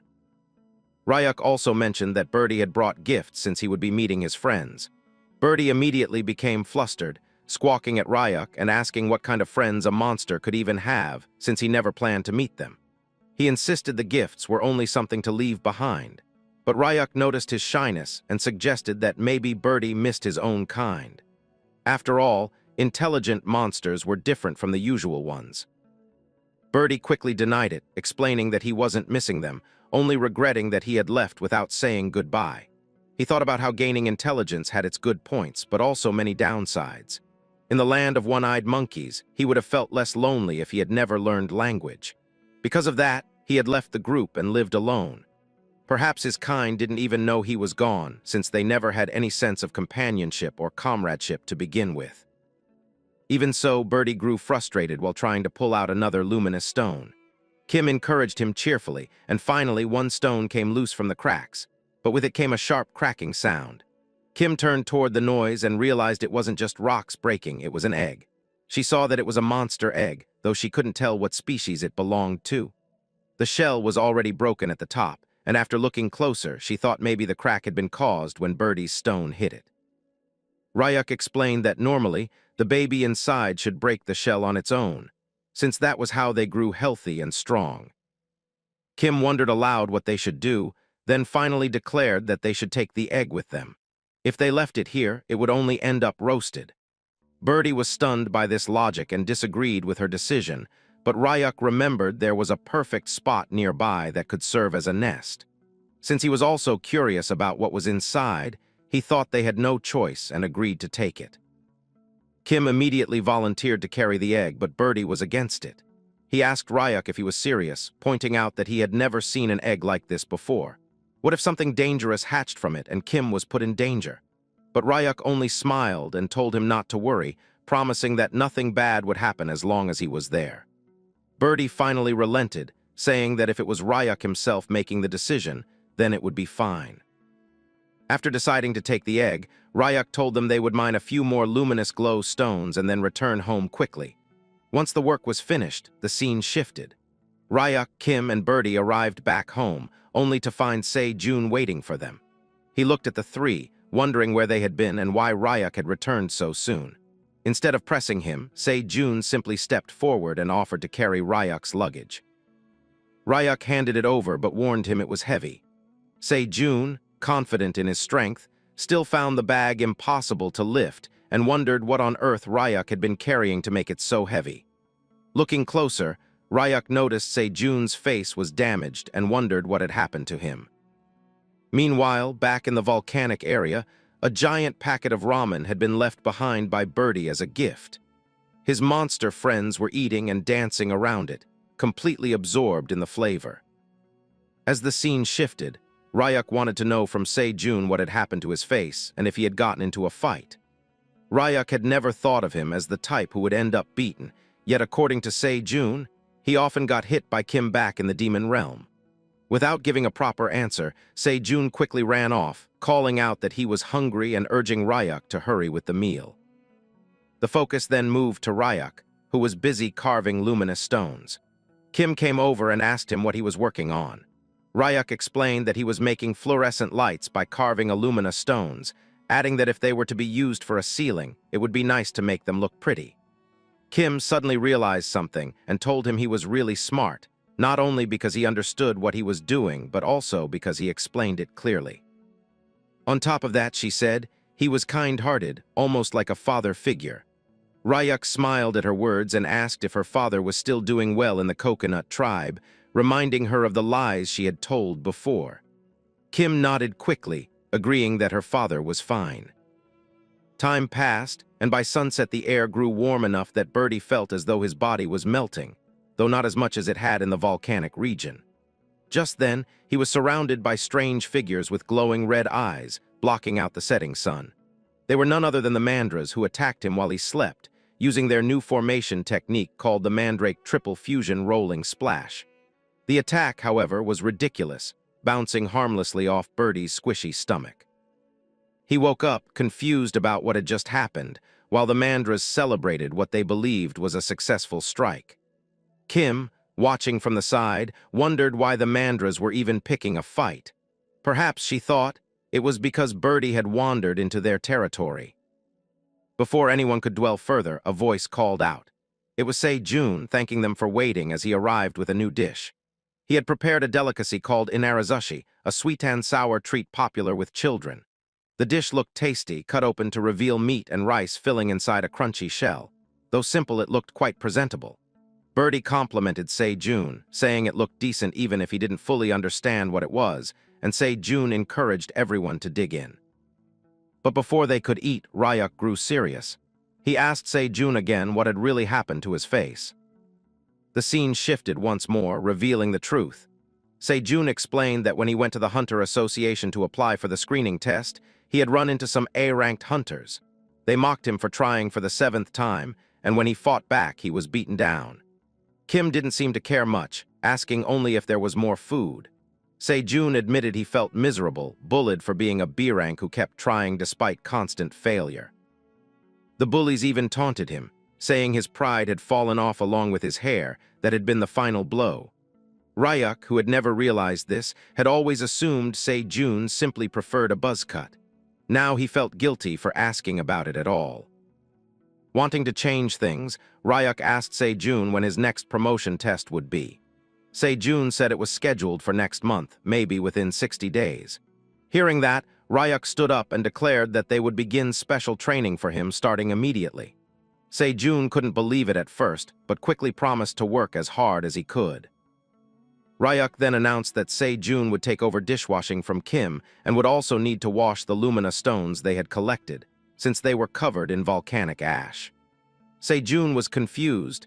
This sounded more like errands than training, but Ryuk told him bluntly that if he didn't want to do it, he could just remain a B-rank for the rest of his life. With that, Ryuk asked Kim if she wanted to go fishing, and as soon as she agreed, she ran off with excitement. Left behind, Sejun felt downhearted, wondering if this was all a joke. Still, he tried to stay optimistic, thinking maybe Ryuk truly had a plan. So even though it was hard work, he grabbed the bag of lumina stones and headed toward the lake. As he walked, he reminded himself that while people thought of him as a natural-born genius, he had only reached B-rank through sheer effort. He was someone who trusted until the end, who kept trying even after 6 failures, and who built everything on diligence and perseverance. At the lake, Kim grew bored as no fish came to her bait. Instead, all the fish were drawn toward Sejun, who was busy washing dishes. Suddenly, Se-jun cried out for Ryuk's help. Water-type monsters were attacking, and because his attribute was their opposite, they were hurting him badly. Ryuk sighed in frustration, realizing how high-maintenance Se-jun could be. He approached and asked why Se-jun wasn't using his mana to protect himself. Se-jun admitted he was still practicing the technique and couldn't maintain it properly. Ryuk then pulled a lumina stone from the bag and told him to hold it. The moment Se-jun did, dark demonic energy poured out, making his hand go numb until he dropped it. He explained that he couldn't put any strength into his arm. Ryuk explained that sometimes lumina stones contained condensed magic, and since the magic of the demon realm was primordial and unrefined, it had to be pushed out using refined mana.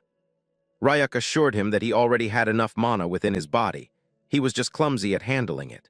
So Ryuk tapped into Se-jun's energy and opened some of his mana pathways, telling him to follow the new flow and concentrate while lifting the stone again. Se-jun gave it another try, putting all his focus into circulating his mana. At last, he managed to lift the stone, though it took every bit of energy he had. Relieved, Se-jun realized the dishwashing and stone cleaning were all part of Ryuk's training plan. Excited, he happily accepted his role, promising to keep circulating mana while he worked. He even told Ryuk to call on him if he needed help, claiming he was quite domestic. That night, Se-jun slept peacefully after his training, dreaming of the day he would finally become an A-rank. Birdie, however, couldn't sleep. He had already napped earlier while the others fished. Instead, he sat quietly, keeping the egg in his nest warm so it would grow healthy. It was then he noticed Kim wake up. Covered in a strange red miasma, she silently stepped outside. Birdie tilted his head, wondering where the little girl was going so late at night. It was a dark night when Kim Nari looked at her dress. It was completely dirty, and she felt sad seeing it, wondering why her clothes kept getting dirty. Since Ryuk had given them to her, she didn't want to throw them away. She thought it was fine and decided that washing would make them clean again. Behind her were Birdie and Ryuk. As the camera moved closer, we saw that Ryuk was still oblivious, wondering why Kim Nari was washing clothes in the middle of the night. Birdie immediately snapped at him, saying he was clueless. As Kim Nari was a girl and had no clothes to change into, it was obvious she wanted to clean them. Ryuk realized that for him it didn't matter what he wore, but for Kim Nari everything was different.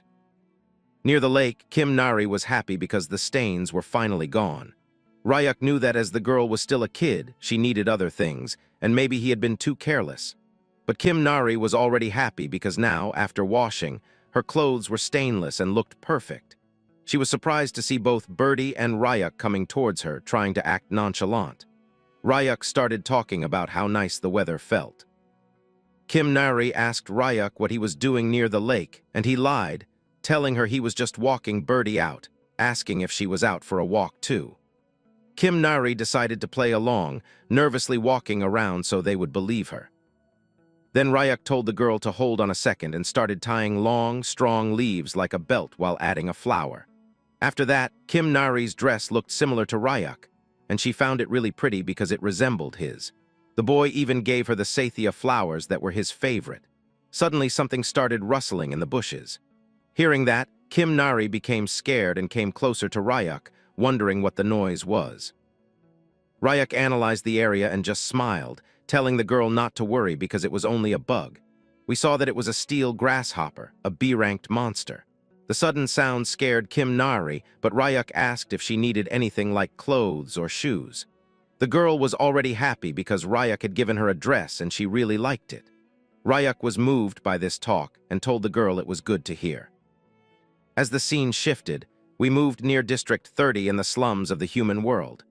Ryuk appeared out of a portal, thinking that even when Kim Nari said she was fine, making her wear just one set of clothes that didn't even fit was wrong.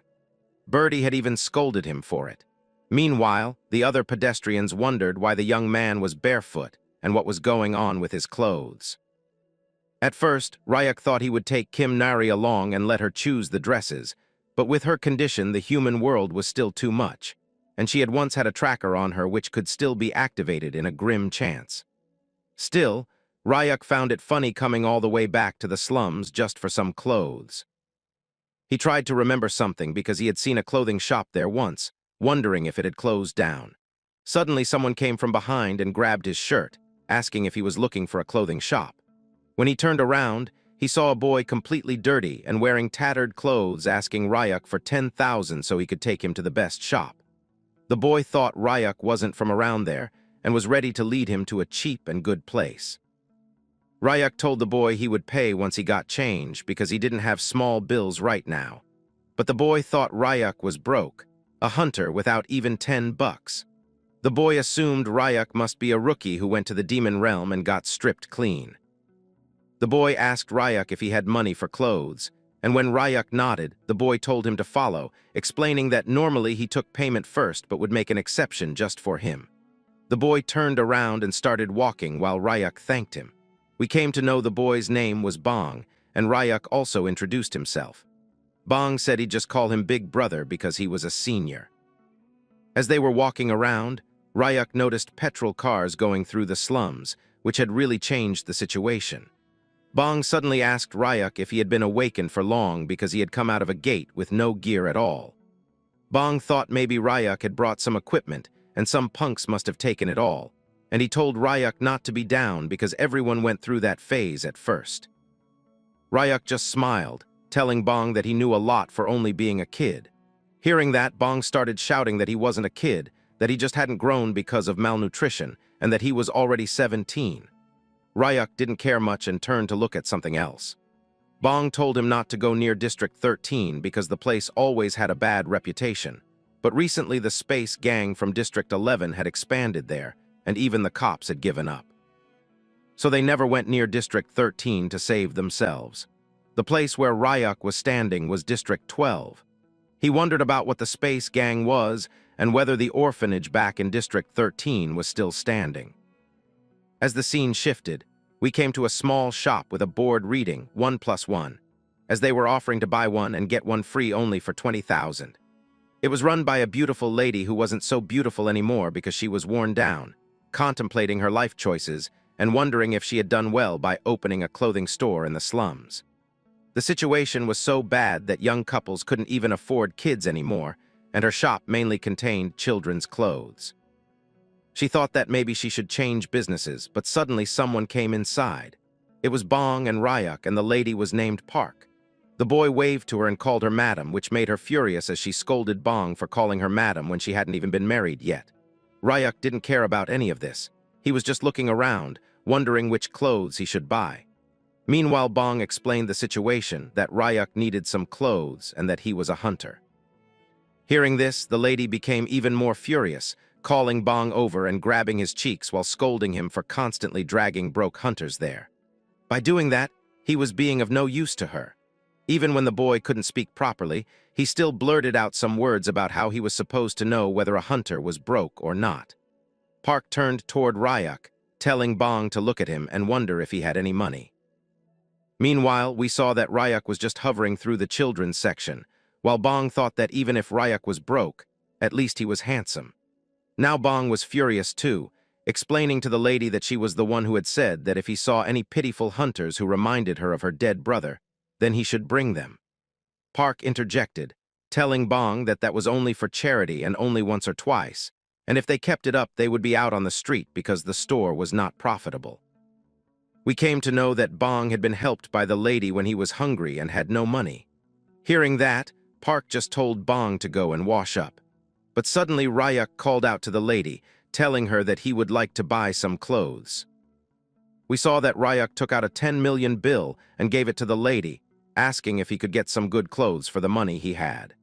The lady's eyes started gleaming as she saw the check of 10 million, not able to believe it. She had thought Ryuk wouldn't get anything in the world with so much money. She immediately changed her expression and personality, welcoming Ryuk instantly into the shop. While Bong got some snacks and cold drinks for the customer, Park kept on announcing that they had clothes from adult fashion to kids.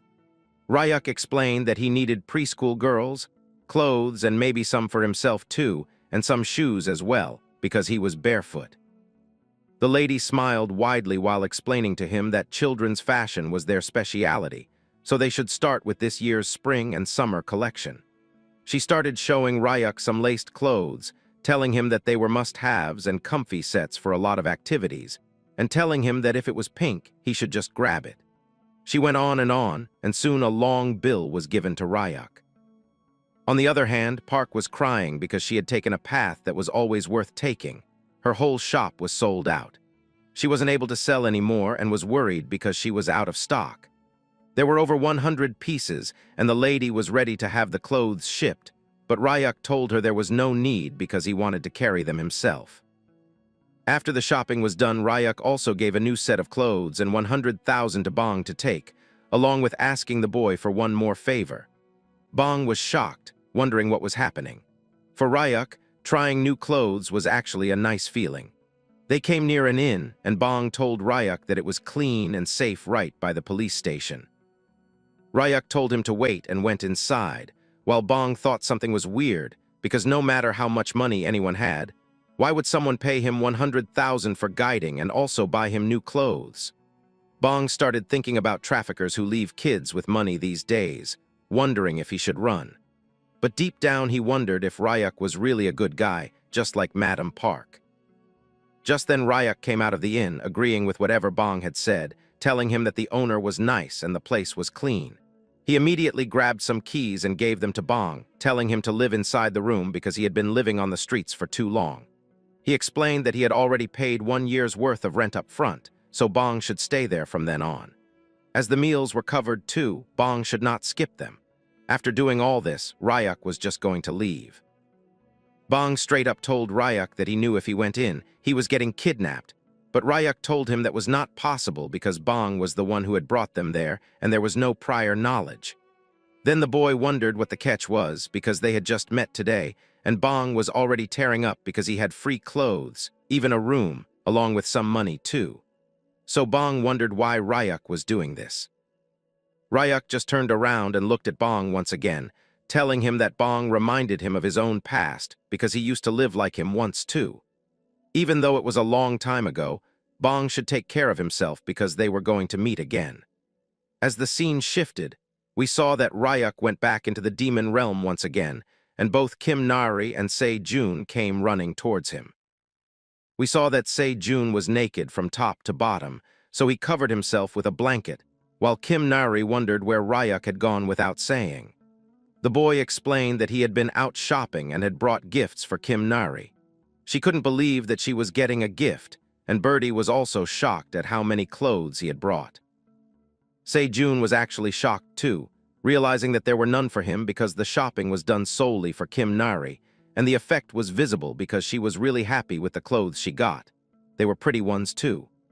Ryak calmly told the girl that if she liked something, she should try it on, and as soon as she got permission, she started trying them out right away. But inside the house, the egg was already cracking and something was trying to come out of it. As the scene shifted, Ryak was folding all the clothes he had brought back. He realized that once he started folding, it somehow relaxed him. Meanwhile, both Birdie and Ryak were watching Kim Nari trying on the new outfits, surprised to see how pretty the dresses looked on the little girl. She seemed almost newborn in her excitement, never having had clothes of her own before and still figuring out how to wear them. It turned into a small, funny sequence as she tried one outfit after another, acting like a ghost swirling around the room because she couldn't decide which one to pick. Ryak was happy to see her so hyped up, and even Birdie couldn't deny that Kim Nari looked really cute. Finally, Kim Nari announced that she had chosen her favorite outfit. As we got a closer look, we saw that the hoodie had a little chick stitched in the middle of it. It looked just like Birdie, and that's why she liked it so much. Birdie was shocked, wondering if the chick was supposed to be him. Ryak only smiled and told her it was a good pick, wondering if the girl would try putting the rest away by herself. She was so excited that she was ready to do any work he asked her to. Birdie, though, had a serious concern about what Ryak was going to do with so many clothes because there was no space to store them. Ryak admitted that he had been thinking of expanding the house and adding a dressing room with a walk-in closet. Birdie realized that meant cutting down more trees, but Ryak told him to relax. He had someone else in mind for chopping wood now. He looked out toward the forest and called out to Se-jun, asking if he was up for some special training. Suddenly, a burst of energy came toward them. It was the shiny head of none other than Se-jun himself, who loudly announced that he was always ready for special training no matter what. He explained that he had even brought Ryak's training gear. Ryuk wondered what he meant by that, but Se-jun believed the leather outfit Ryuk wore every day was actually some kind of training uniform. The leather was drenched in an intense poison, and Se-jun had once touched it by mistake, nearly dying but somehow surviving.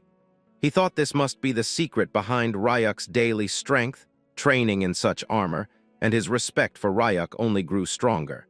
He vowed to work even harder following Ryuk's lead. In reality, Ryuk simply couldn't be bothered to wash the leather properly, but seeing an opportunity, he immediately told Se-jun that he should wear the armor instead. This shocked Se-jun from head to toe. He wondered what was going on and why he was suddenly the target. Ryuk reasoned that the leather would make a solid training uniform and that his own training was already done, so Se-jun should wear it and chop some wood while Birdie showed him which trees to pick. Se-jun squirmed, trying to tell Ryuk that he would die if he wore this armor, and on top of that, why they suddenly needed wood at all. Before Ryuk could answer, Kim Nari shouted from inside the house, calling him because the egg was acting weird. The scene shifted as all three of them, along with Birdie, gathered around the egg as it shook violently. Ryuk judged from its movements that it was about to hatch. Kim Nari was shocked, never having seen anything like this before, while Se-jun wondered if it wasn't some kind of disaster-class monster. Kim Nari insisted that whatever was inside must be cute, and they started bickering over who was right. Then some eggshells dropped and a pair of eyes peeked from inside. Kim Nari was curious while Se-jun nearly fainted, realizing that the egg was hatching. Sharp claws began tearing through the shell along with a long leg. Se-jun panicked as he saw thick scales and a tongue snapping out in rage, wondering what kind of monster this was. But then it was revealed that the creature wasn't menacing at all, it was trying to chirp. Kim Nari instantly knew the creature was adorable, while Se-jun couldn't decide whether it was a chick, a snake, or something else entirely. The little creature's leg was so powerful that it jumped out of the egg immediately and grabbed the bald head of Se-jun without hesitation, which resulted in a scream that would have woken everyone up if it had been night. The scene shifted again to later, where Se-jun was finally training while Birdie slapped his shiny bald head with a stick to keep the momentum going, telling him they had a mountain of work to do.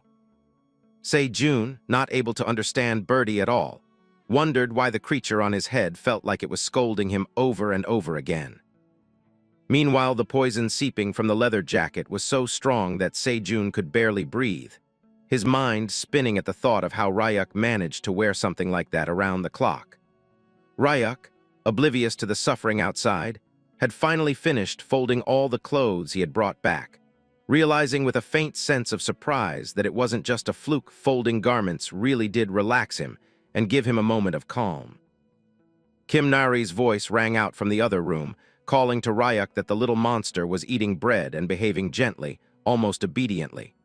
Ryuk realized at once that it must have been because the creature recognized Kim Nari as the one who had saved it. Still, one serious question remained between them. What should they call it? Kim Nari tilted her head, thinking aloud that since it was snake-like and still small, they should name it Sasa. But as soon as that name left her lips, the little snake darted off, its eyes gleaming as though the name had triggered something, and both Ryuk and Kim Nari stared, wondering where it was going. Kim Nari ran after Sasa, and the two of them ended up playing together, or at least that's how it looked to Birdie. Ryuk noticed too that Kim Nari had already grown fond of the new family member. Yet more importantly, he wondered if Sasa was an actual species. He had never seen any monster like this before. Birdie, usually full of commentary, was also at a loss. Finally, he warned Ryuk in a low tone that if Sasa had really come from the volcanic region, they would need to watch the mandras carefully. Ryuk frowned, asking why, and Birdie explained that monsters from volcanic regions had an opposite affinity to plant monsters. Plants were scarce in their habitat, so these beasts would devour any they could find, especially ones with strong demonic energy. That warning proved right almost immediately. Sasa had started heading straight for the mandra fields, and Birdie predicted it would try to dig up and eat the mandras as soon as it got the chance. In other words, Sasa might be the mandra's natural enemy. When Ryuk and the others reached the field, they saw it, Sasa and the mandras facing off, eyes gleaming with a strange malice as their defensive instincts kicked in. Kim Nari wanted to intervene, but Ryuk held up a hand and said it might be better to let them settle their pecking order here and now. This was the demon realm after all, and both sides were still young. They weren't dangerous enough yet for the fight to turn lethal. A bizarre cowboy-style standoff began between Sasa and the Mandras, each side starring before the first strike. The Mandras had formed their defensive pattern, the longest one standing at the front. Ryuk could only admit that Birdie had been right all along. As soon as Sasa darted toward the smallest Mandra, the largest one lunged, blocking the attack with practiced ease. It was the Mandra's triangle formation, defense first, then counter. The second Mandra swung its stick in a coordinated strike, but Sasa caught it neatly with its tail and blocked the blow. Birdie shouted for it not to drop its guard yet, but before Sasa could react, the smallest Mandra sprang from behind with a special attack and punched Sasa clean away. One small punch was enough to make the little monster cry. It had never been hurt before. Kim Nari saw Sasa's shock and realized this was its first time being struck by anything. Tears in its eyes, the creature turned and ran, while the Mandras swayed proudly, happy to have defended themselves. Ryuk announced with a half-smile that the Mandras had won this round. Even though the fight was short, it had been epic to watch. Birdie, too, thought it was a good match. Se-jun, still catching his breath, wondered aloud if they should head back. But Birdie immediately started slapping the man's bald head with a stick, telling him to get up because training wasn't over yet. As the scene shifted, the camera of the world seemed to pull back, revealing the open, vast sky and a massive ocean beneath it. High above, something was flying, a creature with a human body but the head of a bird, wide vampire-like wings holding its silhouette aloft against the clouds. As the scene shifted, the new dressing room was slowly but surely taking shape. Birdie hovered nearby, wings flicking as he smacked Se-jun's bald head with a stick every time the man slowed down, barking at him to work faster. Kim Nari knelt on the planks, carefully applying a layer of green glue to each piece of wood so that the panels would hold. Sasa coiled near the doorway, watching its master's busy hands with flickering eyes. Ryuk, meanwhile, moved back and forth between piles of folded clothes and the half-finished room, stacking garments neatly on the new shelves. By the time the sun dipped behind the jagged horizon, the entire day had slipped away. 2 full days passed before Se-jun finally flung the poisoned leather jacket aside, his body sagging with exhaustion. His training was over at last. He had worked for 2 days without sleep, and it had been pure hell. He muttered to himself that he should demand guaranteed breaks, but he also knew that training under Ryuk always required sacrifices. Even so, he looked at the newly built room, crude and a little haunted-looking perhaps, but exactly as Ryuk had wanted it, and wondered if it was finally acceptable to use. Ryuk came to stand beside him, arms crossed, a faint smile tugging at his lips. He told Se-jun he had done better than expected. Se-jun blinked, not sure what Ryuk meant by that praise, but before he could ask, Kim Nari spoke up, saying the dressing room smelled like flowers. At first he thought she was imagining it, but once she had mentioned it, both men realized they too were enjoying the sweet fragrance drifting from the new room. The whole place smelled of lavender. Se-jun closed his eyes and let it wash over him. After 2 sleepless days, the scent was almost dizzying in its calm. Kim Nari tilted her head and wondered aloud why it smelled like flowers. Birdie proudly explained that he had helped pick aromatic wood for the shelves, so the clothes would always carry a pleasant scent. The Mandras were in heaven over it too, their little leaves trembling with pleasure. Sasa was curled up asleep, clearly enjoying the smell in its dreams. Se-jun only then realized the snake's name was Sasa, and Kim Nari beamed as she said Ryuk had come up with it. Ryuk said he was still open to changing it if someone had a better idea. Se-jun chuckled and suggested calling it Snake Chick because it looked half snake, half chicken. Ryuk wrinkled his nose at that, and Kim Nari, as usual, ignored both of them and simply called the creature Pia, after the sound it made. Ryuk still didn't think that fit either and finally turned to Birdie for a last suggestion. Birdie, without a trace of irony, said the monster should be named the Grand Footsteps in the Drawer. Ryuk just stared at him and asked what his real name was. Birdie puffed his chest and explained that his true name was Rocky Mountain Horseshoe because that represented his identity. At that moment, Ryuk realized all three of them were hopeless at nomming things. He decided to keep Sasa, especially since the snake seemed to like it, and the others were already used to it. Birdie suddenly asked Ryuk what the next plan was now that the house expansion was done. Ryuk straightened up, his expression shifting. He told them that on his way back from the human world he'd had an idea. Back then, alone, he'd never had time to think about it, but now things were different. He was thinking of building a sturdy fence around the property so that even if he were away, no one could simply wander in. Sejun looked at the darkened forest surrounding the home and wondered aloud if anyone would even dare come near it as it was.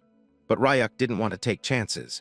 An S-rank monster could appear, and there were always hunters who might come searching for Kim Nari or for him. Birdie nodded thoughtfully and said he knew exactly what they would need, something strong and dense with demonic energy. He suggested the coastal region, where a yellowish quartz harder than black stone could be found. If Ryuk built the fence from that and set luminous stones at the base, the barrier would be both strong and beautiful. At night, Birdie added, their house would glow like a campsite.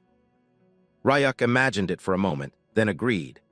Kim Nari clapped her hands in excitement while Birdie remained neutral.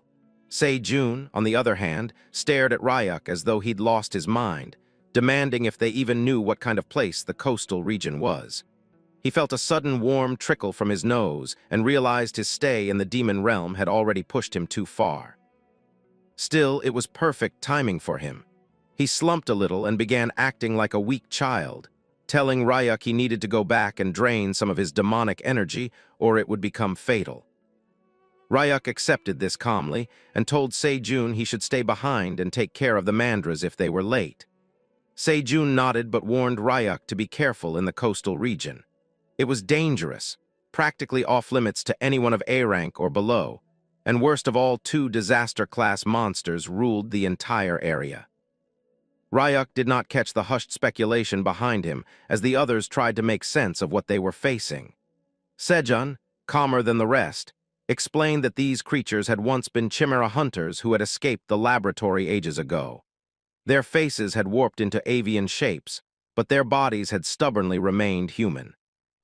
Along the coast, another unit of adventurers caught sight of the same bird-headed monster. Shock rippled through their ranks as they realized the creature was within their sector. Orders snapped out to ready the tracker, and one impatient fighter channeled his energy into a glowing ring before hurling it at the hybrid. For a moment it seemed the strike had landed, but when the dust cleared, the monster stood unharmed, sprinting across the sand. Or so it appeared.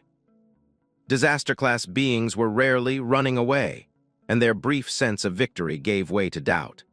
Perhaps the rumors about its power were false, they thought, and this one was weaker than reported. They debated whether to attack again, but the leader cautioned patience. Better to wait until the creature retreated to its lair and then strike by surprise. The tracker had already attached. Yet the attacker could not stop wondering why, even after 60 years, these failed experiments still lived and still looked half-human. One of the oldest among them answered grimly that failures could not be predicted. Chimera hunters had been humanity's greatest achievement and its deepest disgrace. Such mistakes must be erased, and today was the day to erase this one. The fighter called to the leader, unsettled by a new realization. The creature was not fleeing at all, but accelerating straight toward them. The leader barked for an emergency barrier, but before the incantations were finished, the hawk-like hybrid was already upon them. A translucent shield flared into being at the last second, yet the wind streaming from the monster's charge smashed it like paper. One strike shattered their defense, and in that instant they knew they had misjudged. Disaster-class hybrids were not quarry to be handled lightly. Panic edged the leader's voice as he shouted at the chimera hunter, ordering it to halt. Then another voice rolled across the shore, familiar and commanding. Kim Nari had arrived, calling out for the hybrid not to dare bully the weak. The bird-headed creature stopped mid-lunge, recognizing something in her presence. It realized that Kim Nari too bore the mark of a chimera. She dropped to the ground, and behind her Andrew came into view. The hawk halted and landed as well, claws digging into the sand. Kim Nari explained to Ryuk that an uncle who looked like a sparrow had been harassing people. Ryuk, eyes narrowing, wondered if it was instead a sparrow wearing the body of a man. The adventurers grew increasingly flustered. Their scanners had begun to pick up the signal of a machine creature nearby. The leader frowned at the readings, sensing trouble. Unbeknownst to them, Kim Nari herself was also carrying a tracker, complicating matters further. Stranger still, the hawk hybrid seemed to recognize Ryuk and began descending toward him. Ryuk asked quietly if the creature remembered who he was, revealing that they had once been roommates in the lab. What number had it been? Ryuk could hardly believe the bird monster was still alive to stand before him. The Chimera hunter recoiled in shock, while the surrounding adventurers now looked at Ryuk with suspicion. The leader signaled for retreat, thinking to regroup later. But Ryuk knew retreat would only worsen the situation for both sides. At the same moment, the hawk was smiling, a predatory, knowing smile. It had never forgotten Ryuk's scent. In that instant, its identity clicked into place. This was subject number 33, one who might forget everything else but not the smell of the boy who had once shared the same cell. The hybrid's memories of the Chimera cell fusion drug from the TDA laboratory burned bright. At last, the hawk realized who stood before it. The boy once designated number 17 himself. The scene shifts to 66 years ago in the forest near the TDA lab, where we see that some people were actually chasing some runaways, which included the bird experiment number 33 and his sister, who had been running away from the TDA lab after many experiments. We come to know that the little girl was actually having a high fever which was coming from a seizure, from the side effects done by the lab. As number 33 was running away, he wondered if he had made the right choice by taking his little sister with him. He knew that even if the lab scientists had finished him, it would have been better to leave his sister Gia inside the lab. We see that number 33 was crying while thinking that if only he had turned into a real bird, then Gia could feel that his wings were really warm and that she was really fine. So the bird should actually just focus on running.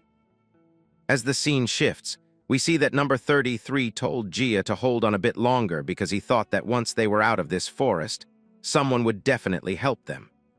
The bird-human hybrid was running with full force, but suddenly he encountered another boy, who was none other than our boy Ryuk, who was a little boy called number 17 back then. Bayam wondered about what 17 was doing there, but our boy explained that he had overheard at the lab that number 33's side effects were so bad that he was scheduled for disposal. So he had already run to the forest so that he could warn number 33 about it. Bayam could not believe that the weirdo 17 could be kind at the worst time. Number 17 knew that even if they escaped the lab, the detonation spell would definitely kill them if they didn't return in 3 days. But as Bayam's sister Gia was not on the disposal list yet, it would have been better to get suppressants from the lab and live one more day for her. But hearing that, Bayam became angry, telling Ryuk that he would not get it since he did not have any side effects till now, so he would not know what it was like for someone who was getting side effects. Bayam remembered the constant seizures and headaches that he had, which were getting even worse. It was like his head was going to explode, and he was not able to bear it. Gia suggested to Bayam that they should just run away because she just wanted to live like before, even if it was only for one more day. The scene shifts back, and we see that Bayam put Gia down onto a tree and asked Ryuk if it is the length of the life that matters or the way that someone lives it. Suddenly his uniform tore down, and some tiny little wings came out of it, while Bayam told Ryuk that he wanted to live free even for one day, and for that he was going to do anything that was possible. He told Ryuk to quit talking nonsense and fight him instead. But number 17 was as nonchalant as he could be, suddenly grabbing a stone and breaking it, forming a portal. It was a gate to the demon realm, and Bayam was shocked, wondering about how 17 had got a gate stone when they were not allowed. It is then that we come to know that if a chimera crosses into the demon realm, then one of two things will happen. The human cells will be poisoned by the demonic energy, or the monster cells will absorb it and awaken with the mutation intensifying even more. The scene shifts back as we see Ryuk telling Bayam that if he really meant whatever he said, then going to the demon realm was actually a better choice. Because even if they could not handle the demonic energy and turned into monsters, they would still live free until then. And the lab's detonation spell would also not get triggered if they were in the demon realm, which was a completely different dimension.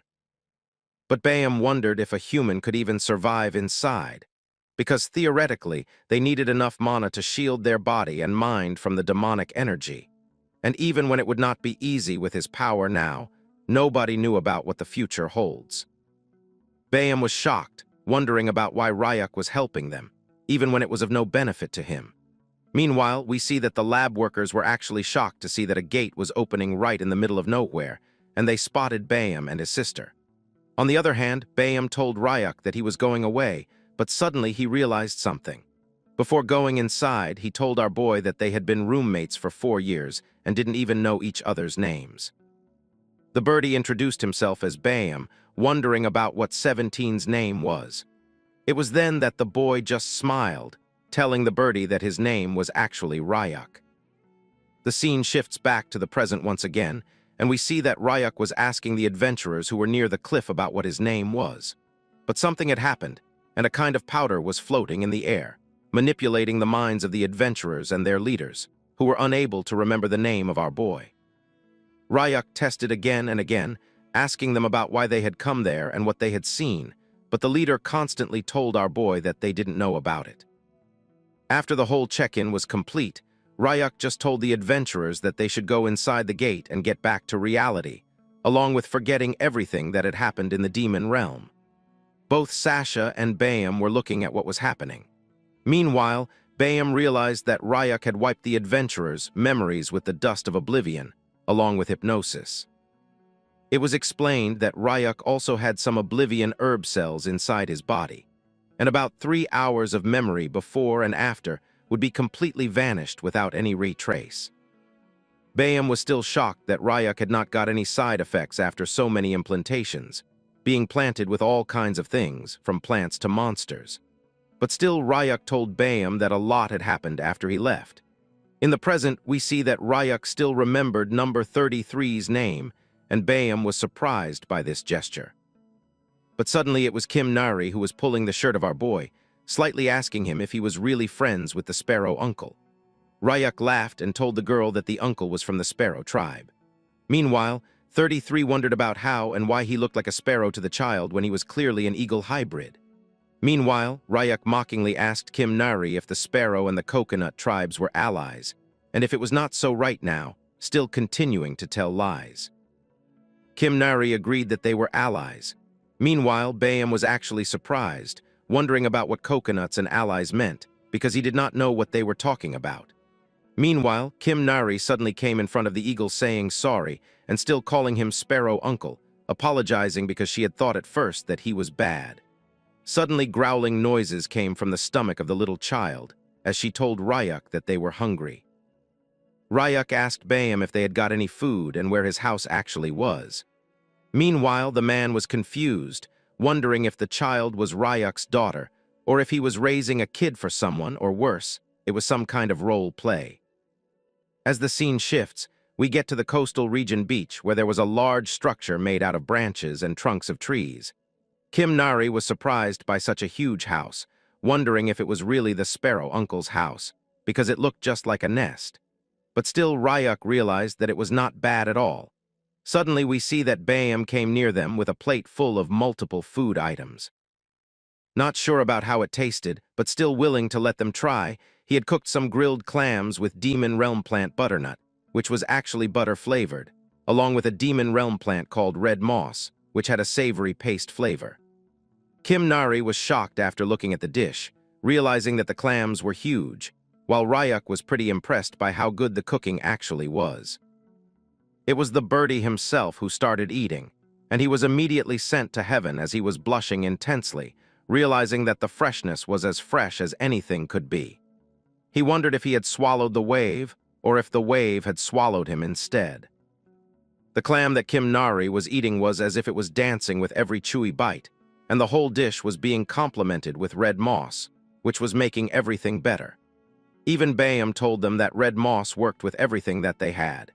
He bowed down in front of them, getting happy that his guests had liked the food, telling them to eat slow. But suddenly something happened, and the eagle's face turned pale instantly, as it seemed like he was in a lot of pain. Ryak noticed it but did not say anything about it. Suddenly, Kim Nari started causing a commotion, telling the sparrow uncle that she wanted even more to eat. The eagle nervously told the kid that he was out of ingredients today and wondered about what he should do. But hearing that it was such a small problem, Kim Nari wanted to know that if she caught some clams, would the sparrow uncle be making the dish again? Bayam was shocked, realizing that even when he could make the dish multiple times, it was really dangerous for a kid to catch clams when the ocean was full of monsters. But both the birdie, along with Kim Nari and Sasha, were actually completely fine with it, deciding that they would get 10 clams so they could eat even more. Kim Nari was sure that they at least needed these many clams so they could be full. Meanwhile, we see that both Ryuk and Bayam started talking, while the eagle was not able to believe that he had survived thanks to the immortal cells that had already been planted inside him. And after that, he had a pretty good life. The eagle wondered if Ryuk was planning revenge on the TDA lab, but the boy was enjoying the scenery instead, telling Bayam that even when he thought about it, sometimes it was not so bad. And as life was not that bad right now, Ryuk decided that he would take his time. The boy reverted the question, asking the man instead if he wanted revenge. But the eagle explained that even when Ryuk's spells disappeared after he revived, the eagle still had the detonation spell inside of him, and it would explode the second he got back to the human world. Ryuk decided to change the topic, still serious while asking Bayam if he could properly control his wings right now, and if it was so, then why he could not change his head back. It was then revealed that Bayam could change back to his human form, but still he would not, because his sister's face had actually been changed forever after the mutation. And if he looked normal and she did not, she would only feel worse about it. But suddenly Ryuk wanted to ask even more questions, wondering if the eagle already knew or not that he had only got a month left to live at most. Bayam was surprised, but still, he had already figured it out. Ryuk could notice as it had brought back many old times. The eagle was remembering the flashbacks while telling Ryuk that it was rough when they first came inside the demon realm. Still, he fought like crazy, building mana just to live so that he and his sister could survive. And then one day his mana and the demonic energy balanced out, and both of them stayed at peace for a long while. But not long ago, Gia's mana hole twisted for some reason, and her demonic energy went wild. In the desperation of saving his sister, the eagle had hurt his own mana hole, forcing it down. Bayam was barely holding on, but Gia still ate fruit with sleeping poison and just slept all day, putting herself in suspension to slow the rampage instead. Ryuk realized that all the eagle needed was a mandra, because even after damaging their mana hole, making medicine with mandra roots would heal someone right up. Ryuk wondered if the bird brain did not know about it at all. As the scene shifts inside the nest, we see that a half-bitten apple was thrown out of the nest, and someone inside was actually screaming in pain and agony. And it was none other than Gia, who had been mutated pretty badly, hurting herself as her demonic cells were completely possessed by it. As the scene shifts, we see that Bayam was shocked that he and his sister could really live longer and his mana hole disease could be cured. He wondered about how it was done, and Ryuk knew that this reaction was justified, because of course the birdhead did not know about it since they didn't even teach alchemy at the lab until the experiments turned 15. According to Ryuk, all they needed was mana hole purified water brewed from the fine roots of a mandra. As the eagle did not know what mandras were, Ryuk explained that they were plant-type monsters who were set to shriek when pulled from the earth, and even when its fine roots may look like nothing, they were the core of its life force, feeding on demonic energy underground and even sprouting into new bodies to reproduce. That's why the water purified from the roots of mandra worked so well to repair mana holes. Ryuk was thanking God that they had been raising mandras in their garden, promising the eagle that he was definitely going to bring it to him. Bayam was shocked about why Ryuk was going to such lengths for someone like him, but Ryuk ignored it, explaining that they would be needing an alchemist to prepare the purified water. And as Bayam could not set foot in the human world with the detonation curse on him, Ryuk decided that he would go to the human world instead, and in exchange, Bayam would just have to take care of Kim Nari and the birdie, along with Sasha, who had been playing in the coastal region. The eagle hybrid immediately agreed to whatever Ryuk said, because getting healed was a really big thing for him. But Rayuk realized that the alchemist who would brew the medicine would want something in return, and both Rayuk and Bayam did not have enough money to offer. But suddenly we see that the bird had a bag full of goodies and put it onto the sand of the coast. Rayuk wondered about what it was, and Bayam explained that he packed it with stuff that hunters always bring in the demon realm, wondering if this was really enough. Rayuk realized that it was more than enough and smiled while looking at the sky, while still taking out a gate stone and promising the bird that he'd be back really soon.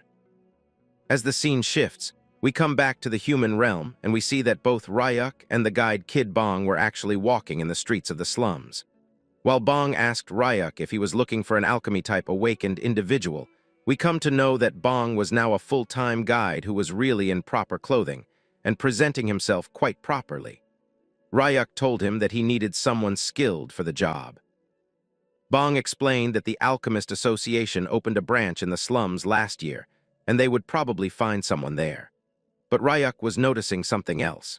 He noticed sandbags which were woven by Bong, as he wondered about why the boy was wearing them on his arms and legs. The boy explained that he was doing some stamina training because he wanted to get as strong as Rayuk himself. Rayuk wondered about what happened with Bong, that he was ready to do so. Bong explained that as he saw Rayuk marching into the demon realm with nothing but the clothes on his back, that meant the boy was insanely strong, and Bong wanted to be like that too. So now, as he had money, he was eating a ton and working out non-stop. Rayuk smiled happily as he saw Bong's good condition, and he seemed taller, guessing that it might have been a growth spurt which had been hindered by malnutrition. As the scene shifts, we come to the Alchemist Association near the Slum District 13 branch, and Bong explained that the new manager of the place, Mr. Kim, had just arrived, and he was really scared and a nice person too. But just when they decided to enter, they noticed that Mr. Kim was actually outside the building, and he was kind of scared, talking to someone on the phone, telling him that he had not missed a single interest payment in over 20 years. Bong realized that Mr. Kim had got another call from a loan shark. Rayuk wondered about what it was, and the boy explained that around the slum area private loans were the norm. And Mr. Kim had worked at the Gold City branch for 20 years, but got demoted and sent here, while also getting his salary slashed into half. Rayuk straight up gave the answer that maybe if he was demoted, then the man must have done something wrong. But Bong was sad as he explained that back in Gold City, one of Mr. Kim's higher-ups was siphoning the slum support funds, and he was infamous for stealing credit, lining his pockets with dirty tricks. For that, Manager Kim reported him, got on his bad side, and then got thrown out from his well-paid job. After this explanation, we see that Manager Kim turned around and was getting back to the association building, while he looked at Bong with surprise and happiness, wondering about what the boy was doing near the building. Even the man also noticed that he had grown up a bit. Bong did all the formalities and informed Mr. Kim that Rayuk needed an alchemist for something. On the other hand, our boy also noticed that when high-ranking alchemists were so rare, he did not expect a person like Mr. Kim in the neighborhood, who was actually having a really refined aura. The boy looked at the duo while they were smiling and talking with each other. But suddenly Bong informed Rayuk that he should get back to training, and Mr. Kim wondered if they should head in and talk instead.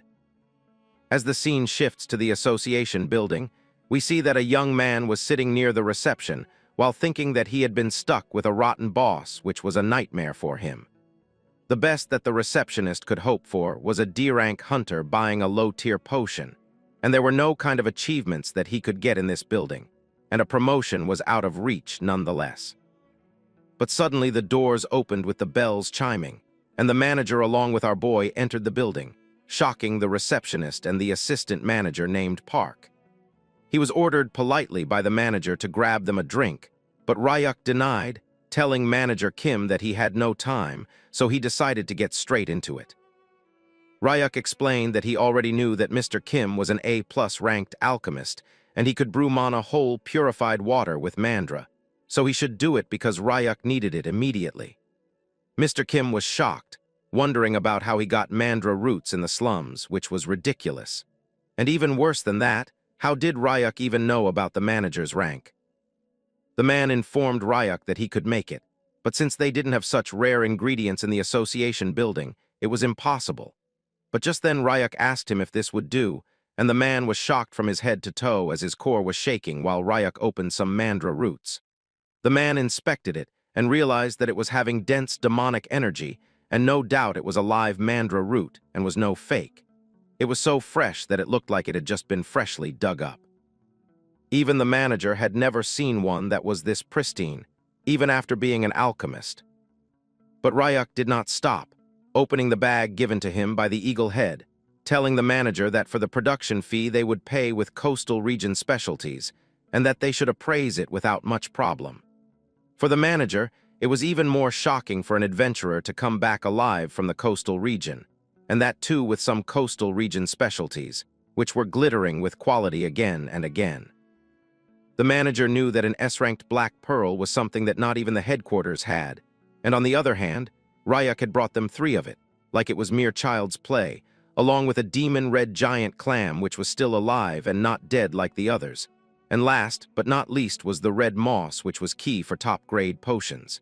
It had only just been discovered by humans and was ultra-rare. Ryak wondered if this much was actually enough for the fee.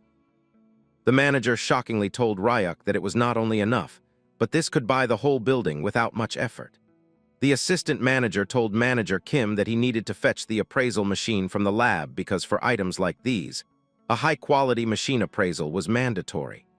The assistant manager told them that he would be right back and started going into the lab, while Ryak suddenly had his interest piqued as he saw a bottle of water in which something was kept. We come to know that it was a dried-up mandra. Ryak was shocked because Manager Kim had told him that they did not have mandra, and for this, the man explained that the one kept in the bottle was actually dead. It was 10 years old, and all its medical powers were actually gone. We come to know that Mr. Kim was fascinated with mandras, so he kept it as a relic instead of throwing it away. But Ryak informed him that the one in the bottle was actually alive. Ryak started giving it complete mana so that it could be revived, and the mandra was actually starting to breathe as oxygen bubbles formed inside the water. Ryak showed it to Mr. Kim, telling him that it was indeed alive and was responding whenever it was fed mana. Mr. Kim was shocked to the core once again as he was making distorted faces, realizing that its demonic energy had run dry, so it was hanging on in suspended life. Ryak decided to give it a bit more mana, but Mr. Kim was shocked because it should have been impossible. He had tried multiple times and given the mandra plenty of mana before. But the conversation was suddenly interrupted by the opening of a door with a bang. And we come to know that an old-looking geezer with a golden-clipped tie entered the room, telling Manager Kim that it had been a while.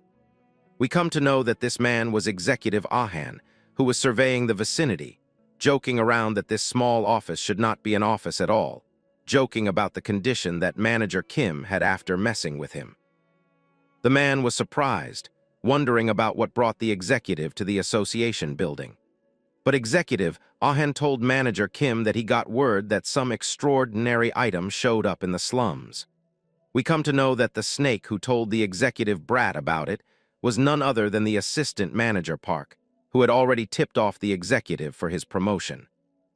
The manager frustratingly told Ahan that he moved really fast, and the executive mocked Mr. Kim, telling him that unlike the manager, he had capable subordinates who were twins, their movement being awakened, so Executive Ahan was able to travel at double speed.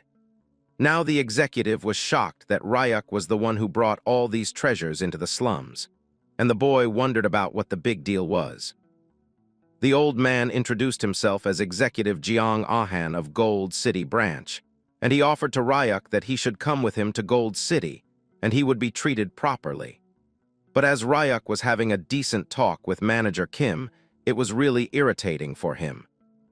But suddenly something jogged his memory, but Ryak ignored it, while Executive Ahan told him that he would not get a fair price in the slums, and instead he should sign an exclusive contract with him, with bonuses up front and taxes all covered. Ryak was not interested in anything, and suddenly asked the old man if there was a mole beside his nose. The old man wondered about why Ryak was asking something so insignificant, but Ryak asked the executive once again if he had any relation to a man named Ahan Bak Diak.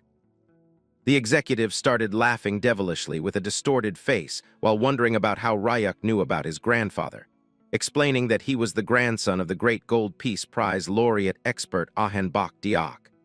But Ryuk just smiled while telling the man that the genes were truly vile. We come to know that when 17 was small, he also encountered a wild human who told him that they were nothing but subhuman wretches whining for their mothers. And now that they were chimeras, he wondered if their parents should also be sent into the demon realm along with them. The wild man was holding a whip in one of his hands and was laughing with a contorted grin, and he had the same mole near his nose as he told 17 that he should go and cry to his new parents for salvation. Ryuk was unable to contain his anger, throwing off his demonic energy here and there, which was even enough to bring Executive Ahan down to his knees. He was crawling in mere instants, as Ryuk asked him if he was just like his grandfather, who liked crushing people with power and grabbing whatever his eyes fell upon. Executive Ahan wondered about what the slum boy was spouting, as it was utter nonsense.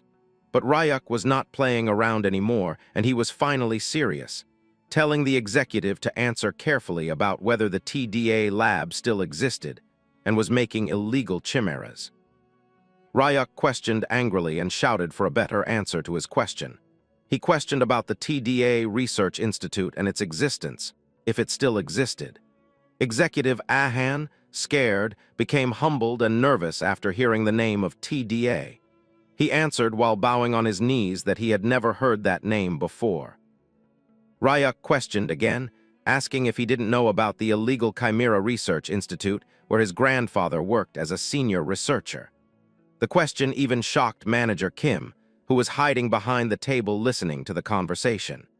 He was shocked to learn that the Gold Peace Prize winner scientist had worked at an illegal research institute. Executive Ahan, trembling, said not to insult the deceased, because his grandfather had devoted his life to research and to training future generations at the university. After retirement, he had donated his entire fortune to the families of Gate victims and received the Gold Peace Prize for that contribution. Ryuk, in agony and with an evil grin, thought to himself that after killing so many kids behind the scenes, it seemed that the old man has repented in front. Ryuk then stated that he had thought Ahan's grandfather might live longer since he was an awakener, but he died earlier than expected. Ahan, trembling in fear, was shocked even more when Ryuk questioned if it was because of the aftereffects from falling out of the window. This shocked Ahan even more, because that incident was not known to the public, and he couldn't understand how Ryuk knew about it. Old memories flooded Ryuk's mind, taking him back to the past when the experiment was still ongoing. In those memories, it was revealed how Ryuk had pushed the old grandfather out of the window, the man who had kidnapped children, turned them into chimeras, and even threatened to throw them into the gates. Overcome with anger and agony, Ryuk had pushed him out of the window. When the memories faded, Ryuk growled in anger, declaring that he would give Ahan one chance to return and investigate his grandfather and the TDA Research Institute. Ryuk was determined to find the executive again when the time came in the future. Ryuk thought to himself how unexpected it was to meet the old man's grandson here. His backstory began when he was only 9 years old, the age when he first underwent chimera biological experiments. After that, the process of monsterization began in his 20s. However, his memories from that time were hazy, as if he had lived in a world where civilization had vanished. Without a sense of self or reason, he had likely only followed commands and instincts. This made Ryuk wonder if so much time had passed that the TDA Research Institute's name had already changed several times. His thoughts were interrupted when Manager Kim entered the room, carrying purified whole water made from mandra. Apologizing for the wait, he presented bright green bottles to Ryuk. Ryuk expressed his praise, saying that, as expected of an A+ grade alchemist, Manager Kim was fast as ever. He then asked if it took around 30 minutes to make. Manager Kim replied that the materials were so good that the process was easy. He added that he would prepare the remaining materials right away while making calculations on his device. Ryuk, observing him, thought about how skilled and well-mannered manager Kim was. After a brief pause, Ryuk stated that he would hand over all the remaining combination materials and suggested forming a personal contract with manager Kim. The contract would last for 10 years, during which Ryuk would provide the materials, and manager Kim would only need to handle the combinations properly. The proposal left manager Kim stunned. The idea that such valuable materials were being entrusted to him, along with an exclusive contract, filled him with mixed emotions. He asked Ryuk in disbelief if selling those materials could easily buy a building, yet Ryuk was still offering them to him under a contract. After hearing all the good things Ryuk said, manager Kim was deeply moved. Though he tried to hide his emotions, tears silently fell from his eyes. Seeing this, Ryuk wondered why manager Kim was crying, but to his surprise, Kim explained that he was from the slums. Memories flooded manager Kim's mind. Back in his childhood, his parents had taken out heavy loans. From that moment, he had promised himself that he would repay all the money for their sake, no matter how hard his life became. Yet, despite all his efforts, he had remained stuck in the same place for years. Now, after hearing Ryuk's offer, he was so moved that he asked how he could ever repay Ryuk's kindness. Meanwhile, Ryuk was quietly thinking about how Kim was already worrying about repayment, when nothing had even begun yet. Manager Kim then said that he would take care of Ryuk from now on, and sincerely thanked him from the bottom of his heart. But Ryuk knew that there would be quite a few things to discuss with manager Kim from now on, and he would have to work even harder after the medicines were made. Ryuk decided to return since it was already evening, assuming that nothing serious would have happened while he was away. As the scene shifts, we move to the demon realm, where chaos was unfolding. Jia, completely out of control, had grabbed Bayam by the head and lifted him up, acting like a feral beast. The eagle-headed Bayam regretted his mistake, realizing he should have anticipated that Jia might lose control in her condition. The boy was crying, begging his sister to come back to her senses, but Jia only growled in a demonic tone, slamming him onto the ground and throwing him several meters away, smashing through rocks. Bayam knew he was too late, but suddenly he saw both Kim Nari and Birdie running toward him, asking if he was okay or if he was hurt. Birdie wondered why Bayam was taking all the hits instead of fighting back. Despite everything, Bayam told himself that Ryuk shouldn't worry, as his top priority was to keep his promise, protect the girl and Birdie no matter what. He steadied his wings, knowing Ryuk had saved them once before, and this time he would return the favor. With tears in his eyes, Bayam dashed toward his sister at high speed, determined to deliver a fatal blow, whispering that in her next life she should live happily. But just before they could collide, a jellyfish-like creature appeared between them and expanded. It was Ryuk. He had used monster cells to calm the girl down. Bayam was stunned, unsure what he was seeing, while Ryuk looked down, wondering if such a small dose of sleeping poison had really made her faint. Kim Nari cheered in relief that Ryuk had returned, while Bayam blinked in confusion at the sight of the jellyfish emerging from Ryuk's body. Then he noticed Ryuk sitting on top of Jia, using the jellyfish as a cushion. The boy was shocked, while Ryuk just sighed, wondering if there was any other way to subdue her without doing this. Bayam wiped his tears and asked Ryuk if he had managed to get the medicine. Ryuk smiled and replied confidently that, of course, he had gotten it without any trouble. He had brought 2 bottles, one for the boy and one for his sister, and told Bayam to feed it to her quickly. Later that night, a small campfire flickered under the dark sky. The 2 bottles lay empty on the ground, and nearby Jia, Kim Nari, and Birdie were sleeping peacefully. When Jia slowly opened her eyes, she was startled to see a small child sleeping in front of her, wondering if she was dreaming. As she regained her senses, she spotted Bayam and Ryuk sitting near the fire.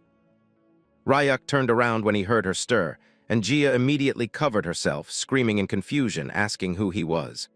The noise woke Kim Nari, who asked sleepily if Sparrow Auntie was awake too. Jia blinked, baffled at being called that, but then her brother smiled in relief and told her to check her mana hole.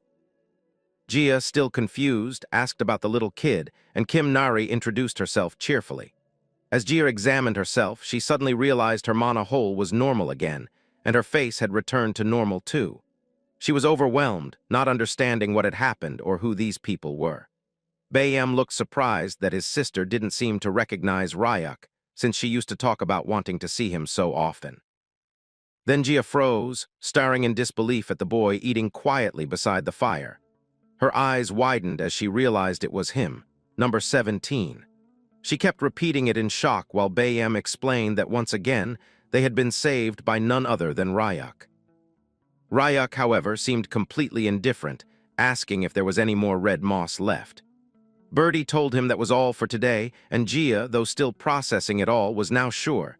This was definitely Ryuk, the boy who had no sense of empathy. Gia took off her mask and smiled softly, thanking Ryuk for saving them once again and giving them another chance at life. But then Kim Nari suddenly noticed something glimmering in the distance and pointed toward the ocean. The water was sparkling with golden light. Gia put her mask back on and told the girl it was a sea fairy. Kim Nari asked what that was, and Gia explained that it was originally a seahorse-type monster that lived deep beneath the sea, but she nicknamed it Sea Fairy because it looked like one when it flew through the water. She added that these creatures only came to the surface at night to play and returned home when the sun rose. If they followed the Sea Fairy, they could find yellow glowing quartz. Ryuk's eyes widened as he realized that the real reason they had come to the coastal area was for the quartz. He asked Bayam how long until sunrise, then stood up with a grin, saying it had been a long time since he'd gone swimming. Meanwhile, in a distant laboratory, the scientist with recently regrown hair was staring at a monitor, trying to locate a mechanical creature.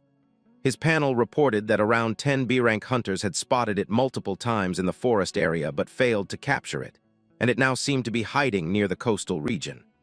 Recently, some A-rank hunters who went there returned with memory loss, and even after that, their tracking devices still showed the creature's last known location. Then, a shocking moment. Executive Han called the scientist. As he picked up, Han's furious voice demanded to know whether the scientist had any connection to the TDA Research Institute. The scientist tells Executive Han that he has not heard of the lab, but Han insists that it was an illegal research facility that had been secretly run a long time ago. But the scientist stopped Han midway and explains that the Hanbit Research Lab doesn't perform the kind of experiments Han is talking about. He reminds Han that his grandfather always told him to remain an upright and honest researcher, and that their lab has never been involved in shady dealings. But we all know from the expression that the scientist knows really well about what Han was talking about. After the call ends, the scientist leans back in his chair, lost in thought. He begins to wonder uneasily how Han could possibly know about the illegal lab, something that was supposed to be erased from all records. A moment later, the door to the main office got knocked, and the scientist told the person to come in. We see one of his attendants who rushes into the room with a spark of excitement, announcing that they have finally succeeded in combining liquid metal and mandra, creating a liquid metal mandra. The scientist's face lights up at the news of the success, because the mandra, he knows, are remarkable beings, especially noted for their deep sense of kinship and instinctive loyalty, along with extremely powerful coalescing property of the liquid. He feels glad that he had left a small portion of the liquid metal behind for further testing. Confident in his work, he believes that a chimera combining the metal mandra will track down the mechanical life form faster than any other hunters could. It was built with precision and programmed to sense her unique mana signature. Without hesitation, he orders that the bounty on the mechanical creature be tripled, and that all elite A-class hunters be mobilized immediately. No matter what it takes, he must find her after all. She is his life's masterpiece and the peak of his research. As the scene shifts back in the demon realm, Bayam stands quietly before the vast, shimmering sea, recalling a conversation he once had with Ryuk about the quartz. Ryuk had casually mentioned that he wanted to use it for building his house, which had completely shocked Bayam. He also invited the bird head to his house, pointing out that they even have a good cook. Bayam realizes that Ryuk, despite living in the dangerous demon realm, seems to be enjoying his life more than anyone else. Ryuk then asks Bayam if he would ever like to visit the human world. Bayam admits that he is not particularly curious, yet deep down he wonders how much the world might have changed since he last saw it, and if anything got better. Ryuk then tells him that there might actually be a way to remove the curse from the birds and his sister's body. Curious, Bayam listens closely as Ryuk explains that he recently met an alchemist named Manager Kim, an exceptionally skilled A-grade researcher, who also made the mandra water. Ryuk wants to persuade him to study cursed spells and find a cure. He wants the bird to at least have a choice, because there is a big difference between choosing not to go and not being able to go, though he warns Bayam not to get his hopes too high. Overwhelmed by Ryuk's kindness, Bayam starts to tear up. He asks why Ryuk always helps them even though they have never done anything for him in return. Ryuk simply says that watching the siblings reminds him that there might be things more important than survival. Helping the bird head and his sister gives him a strange sense of purpose. He believes that by supporting them, he might finally discover the answer he's been searching for. As we come to the present, we see that Bayam stares into the clear blue sea. The bird-head sister suddenly appears in the distance in the sky, waving at him from a distance and throwing a thick rope across the waves. She shouts for him to catch it and pull with full force. Confused but obedient, Bayam grabs the rope and starts pulling with all his might. The rope feels incredibly heavy, but he doesn't give up. After a long effort, he finally drags out a massive net filled with glimmering quartz stones. Bayam is speechless at the sight. He can hardly believe Ryuk and his duo of just a small girl had managed to mine something this large. Nari and Ryuk, both drenched and laughing, had clearly enjoyed swimming in the deep waters while mining the quartz. When they reached the sea fairy's palace beneath the waves, they found it breathtaking. Nari noticed that its walls were shining like golden coral, looking like a yellow palace. Nari smiled and told Ryuk that they should visit the palace again someday when they have more time. But on the coast, because of the sheer amount of quartz they gathered, Bayam wonders aloud how Ryuk plans to transport it all back home in the forest zone. Ryuk scratches his head and admits that he hasn't figured that part out yet. Just then, a massive shadow passes over them, and Ryuk looks up to see a massive parrot-like vulture bird monster flying above. He's puzzled because birds of that kind usually move in flocks, yet this one is flying alone. Nari marvels at the bird's vibrant feathers, saying how beautiful it looks, but Gia quickly warns her that she'll change her mind when it gets closer. Gia explains that these birds grow over 4 meters long and are extremely vicious. Even she and Bayam avoid confronting them. Bayam glances at Ryuk and instantly realizes what's going through his mind. Ryuk smirks and admits it. He had been looking for a way to transport the quartz, and now a flying truck has conveniently appeared.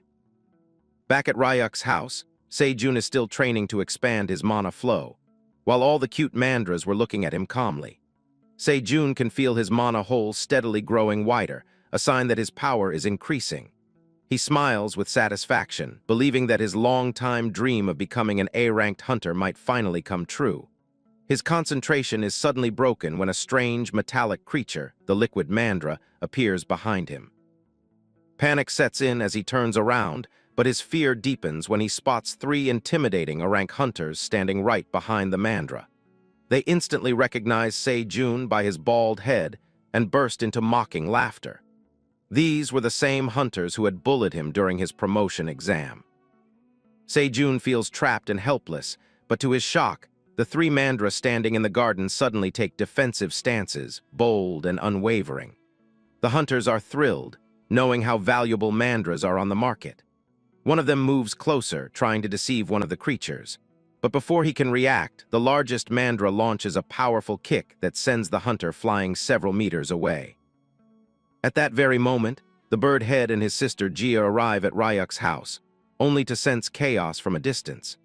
They exchange confused looks, wondering who could be causing trouble this time.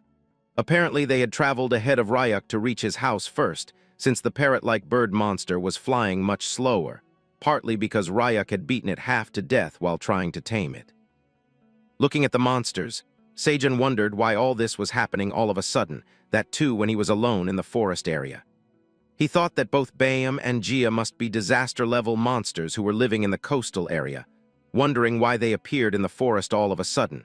Sejun also remembered that both Kim Nari and Ryuk had gone to the coastal area that way, and his face turned pale as he thought maybe something bad had happened to the 2 of them. He thought that he should join forces with the hunters who came into the forest area, But before the man could even do anything or call out to the hunters, they were flying in the sky as they were fighting Gia, who immediately came closer to the Baldy, asking him if he was the chef of Ryuk, because whatever the boy had told them was matching. Because he had a bald head, this much was enough to scare Seijin away as he scrammed through the place, and we come to know that even in his long-haired era, Seijin had zero female interaction. So even when Gia was a monster, the man was startled. But just then, he realized that the lady had talked about Ryuk and wondered if she happened to know about his brother. It was then that the bird told Seijin that Ryuk was her friend. Hearing that, Seijin was shocked from head to toe, wondering how Ryuk had disaster-level monsters as his friends, and what kind of life he had been living to be friends with these dangerous people. But Bayam immediately asked Seijin about who those hunter guys were, because they didn't seem like customers, and suddenly something clicked inside the mind of the Baldy as he realized that this was a really good opportunity to protect himself. Now the man was smiling with an evil grin on his face, and the adventurers realized that something bad was going to happen to them and were crawling from head to toe. An hour later, we see in the sky that both the bird and her friends landed on the ground with insane speeds, breaking it into pieces. But as the dust and smoke cleared, we see that the parrot-vulture monster had been carrying all the cores that both Ryuk and Kim Nari had collected, along with her cute pets. Ryuk called out to Kim Nari, telling her that home was the best after all. But on the other hand, the parrot-vulture monster was screaming in pain, because it had been through such a long flight with such a heavy load that it was becoming unbearable for him. Ryuk suddenly patted the monster's head, telling it that it did a great job and that it should take a rest. Both Gia and Bayam were shocked that Ryuk was really able to tame the beast, but the bird head was sure that if it was Ryuk, then he could do so. But suddenly, from the feathers of the parrot-vulture monster came rolling the birdie, who was feeling really dizzy as he rolled around because it had been so long since he had flown so high.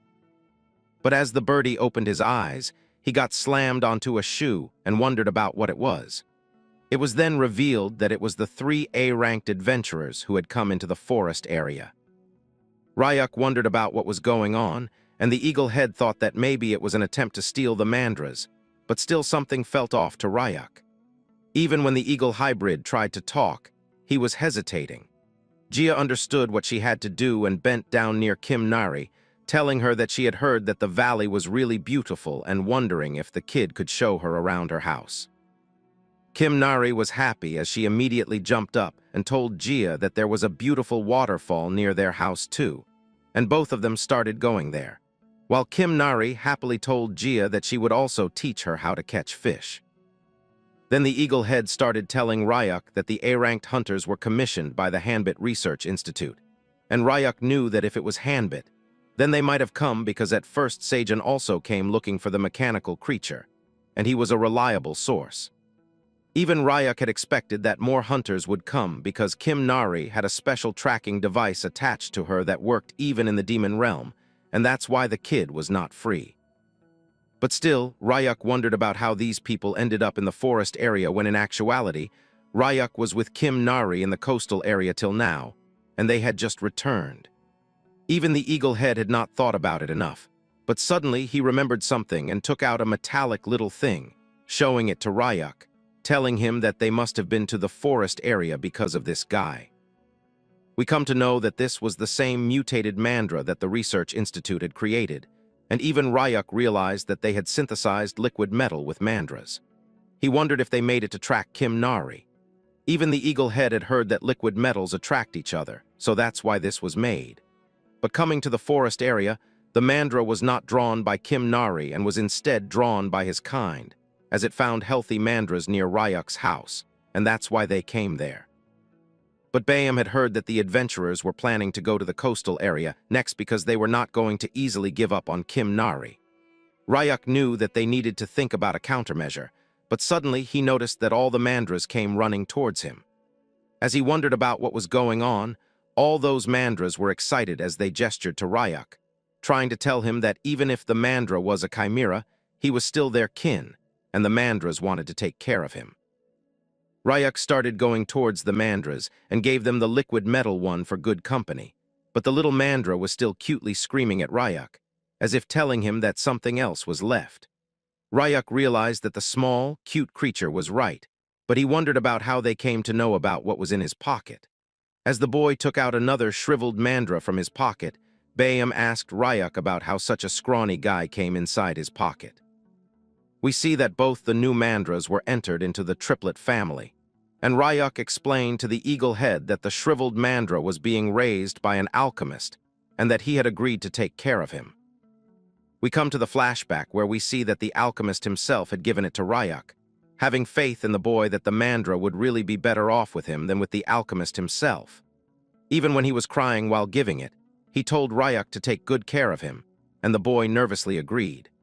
Here, we see that all the other mandras immediately started digging holes for their new buddies and told them to come inside and enjoy the nutritious demonic energy which was filled in the farmland.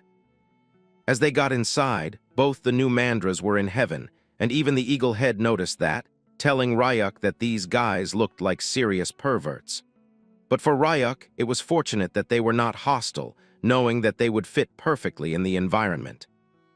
But suddenly, Ryuk wondered about where Seijin had gone because he should be back by now. Just then, Jia called out to Ryuk from above, and as the boy turned around, he saw that the lady had come back with both Kim Nari and Seijin in her hands. Seijin was really crying and becoming happy by the fact that Ryuk had come back, getting ready to hug him, but he was slapped by Ryuk immediately as the boy wondered about what was wrong with Seijin's condition. Jia told Ryuk that Seijin was getting bitten by fish all alone in the water, and the man explained that since Ryuk was so easily handling the fish, he thought he should also try to treat them but ended up being attacked instead. Kim Nari continued that the sparrow auntie had saved both of them in style, but Seijin came back to his senses and told all of them that if they waited a little bit, they would have some delicious food to fill their stomachs. But in front of him was a giant creature, and as Seijin noticed it, he started screaming with a pale face, wondering if he was food for the parrot monster instead. But Ryuk decided to explain it later because he was hungry and food preparation was necessary. Even Seijin did not mind and started cooking, while Kim Nari wondered about what was on the menu today. But suddenly the girl ran towards the liquid metal chimera because she was being attracted to it, and as soon as she tapped onto the chimera's leaf, something was being communicated to her, and she was instantly sad. As the scene shifted, we see that it was evening and it took so much time for the food to finally be complete. Both the eagle head and Jia were shocked to witness what was made for them. It was revealed that it was kimchi curry rice, which was simmered as long as beef bone soup, and it was a culinary dish made by none other than Seijin himself. The man was proud of it, even when it was instead curry and simple kimchi, but he added some delicious salmon and pork and then chopped a variety of vegetables generously. Then Seijin started stirring and did not stop for an hour so the bottom of the broth would not burn, and after that, the delicious food was prepared and was on the table. The siblings knew that the smell was nice, and Ryuk wondered if they should try it now, while Seijin hoped that the food tasted good. As soon as Jia and the bird head ate it, they were straight into heaven, realizing that this was what they called the meeting of East and West. Even when it was spicy, the boy liked it because it was delicious, wondering if there were some Indian spices in the soup, while Ryuk realized that the siblings' reactions were like a comedy skit. But then he also noticed that Kim Nari was not eating at all, wondering why she was not eating and asking the girl, but she just turned around, telling the boy that she did not have an appetite. She suddenly got up and started running, telling Ryuk that she was going to sleep early, and even when the boy understood that maybe the girl was worried about the liquid metal chimera, he did not think that something so grave was going to happen. As both the new mandras were enjoying their stay, the shriveled mandra was suddenly woken up and wondered about what was going on. The scene shifted again to Bayam and Jia as they were really happy, stating that they had really overeaten after a long time. But this much was expected from a professional chef whose cooking was completely different. Jia also thought that she had definitely turned into a pig instead of a bird monster. But suddenly Ryuk got up, asking the siblings if they should make a fence to help with digestion, and the siblings told Ryuk that he should leave the cutting of the stone to them. But suddenly something grave happened, and as Ryak turned around, he heard a noise and realized that a gate had opened out of the blue. In front of the gate was Kim Nari, who was thinking that if she stayed in the demon realm, then it would be dangerous for the others too. So she, along with the metal Mandra, decided that they should go back to where they originally were, not knowing the true powers of Ryak. On the other hand, the boy was nervous, wondering about what was going on, and we see that Kim Nari was crying while telling her uncle to take care as she was going to enter inside the gate. But we see that Ryak came to the rescue immediately, calling out the child's name again and again, while she was crying, wondering about what the hell she was going to do. We see that the portal was opened inside the house, and Kim Nari was almost going to leave. But Ryak asked her if this was not her house, just like she said a few days back, hearing that was like oh damn's water getting out of control. We see that both the siblings Bayam and Gia realized that the kids grew up in an instant, while we see that Kim Nari turned around and hugged our boy while strangling the metallic chimera Mandra. Even Ryak realized that he cannot afford to get distracted now. But you all can afford to hype the video if you are liking the story so far, as it would help me a lot. As the scene shifts, we see that Kim Nari was out on the dining table with a bowl full of tasty-looking ramen, which she was gulping with her pouted mouth, as her eyes were completely swollen from all the crying. But as she had one bite, she immediately told her Seijun uncle that the ramen had been even tastier than the last time. Seijun just smiled, telling the girl that late-night snacks were best when they have to eat ramen. But as Kim Nari was finishing the whole bowl in an instant, Gia was angry on her, telling her that she was so little and she was already running away, which was not acceptable at all. And if she do that again, she will get scolded by a big sister a lot. Kim Nari immediately agreed that she was wrong and continued eating. But then she realized that it was really spicy, and Seijun came in clutch with a bottle of probiotics milk, slamming it onto the table and telling Kim Nari that if it was really spicy, then she should drink this instead, because his mom also told the man that it tastes the best when things get spicy. Bayam also recognized the milk, as it was something that the research institute gave out occasionally. Seijun ensured everyone to eat as much as they like, because there's more to come. And after the food was finished and Kim Nari was satisfied, Seijun asked Ryak if he should clear the dishes and take care of the task that Ryak had assigned to him. Meanwhile, Bayam also stood up, wondering if they should now try cutting some quartz again, because it was getting delayed, and Gia also agreed, twisting her body and stretching it completely. After more than 3 bottles of probiotic milks was finished, Kim Nari suddenly apologized for making Ryak worry, while drinking one more bottle of milk, and Ryak apologized to her as well, telling her that what she thought was right, and she did not do anything wrong. But she does not have to worry at all. Ryak knew that the ones who did wrong were probably those who created the mechanical creature, and was trying to use such a cute child. But then Ryak returned in the serious mode, asking the girl about her friends from the coconut tribe, and what kind of kids were they. At first, Kim Nari was shocked, wondering about what friends she had. But Ryak, on the other hand, knew that if he was planning to clean up the Hanbit Research Institute, then he would have to save all the other kids. And Kim Nari might know something about them, but still, as he cannot say it completely out loud, he decided to ask Kim Nari about them in this way, because back in his time, he also had 3 close friends in the institute.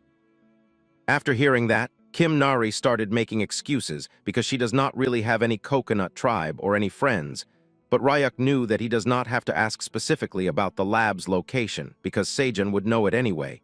But just then, Ryak remembered a task that he had assigned to the man, wondering if he was handling it well enough. As the scene shifts, we come to another place where we see that Seijun was smiling with her devilish laugh.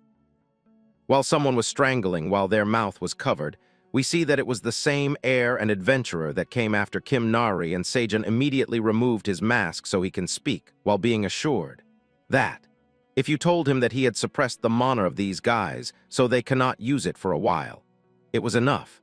After putting down the mask, we see that Seijun was slapping the hunter again and again. But the hunter was not so cooperative, immediately telling Seijun to stop so that they can make a deal. The man was startled, wondering about what it was, and the hunter hastily explained that if Seijun would let them go back then in the human world, they will reward the man as much as he asked, because they have got some money that they have saved up, and that kind of money could buy a house in Gold City, which was the most expensive, and in exchange of that, Seijun would just have to let them go.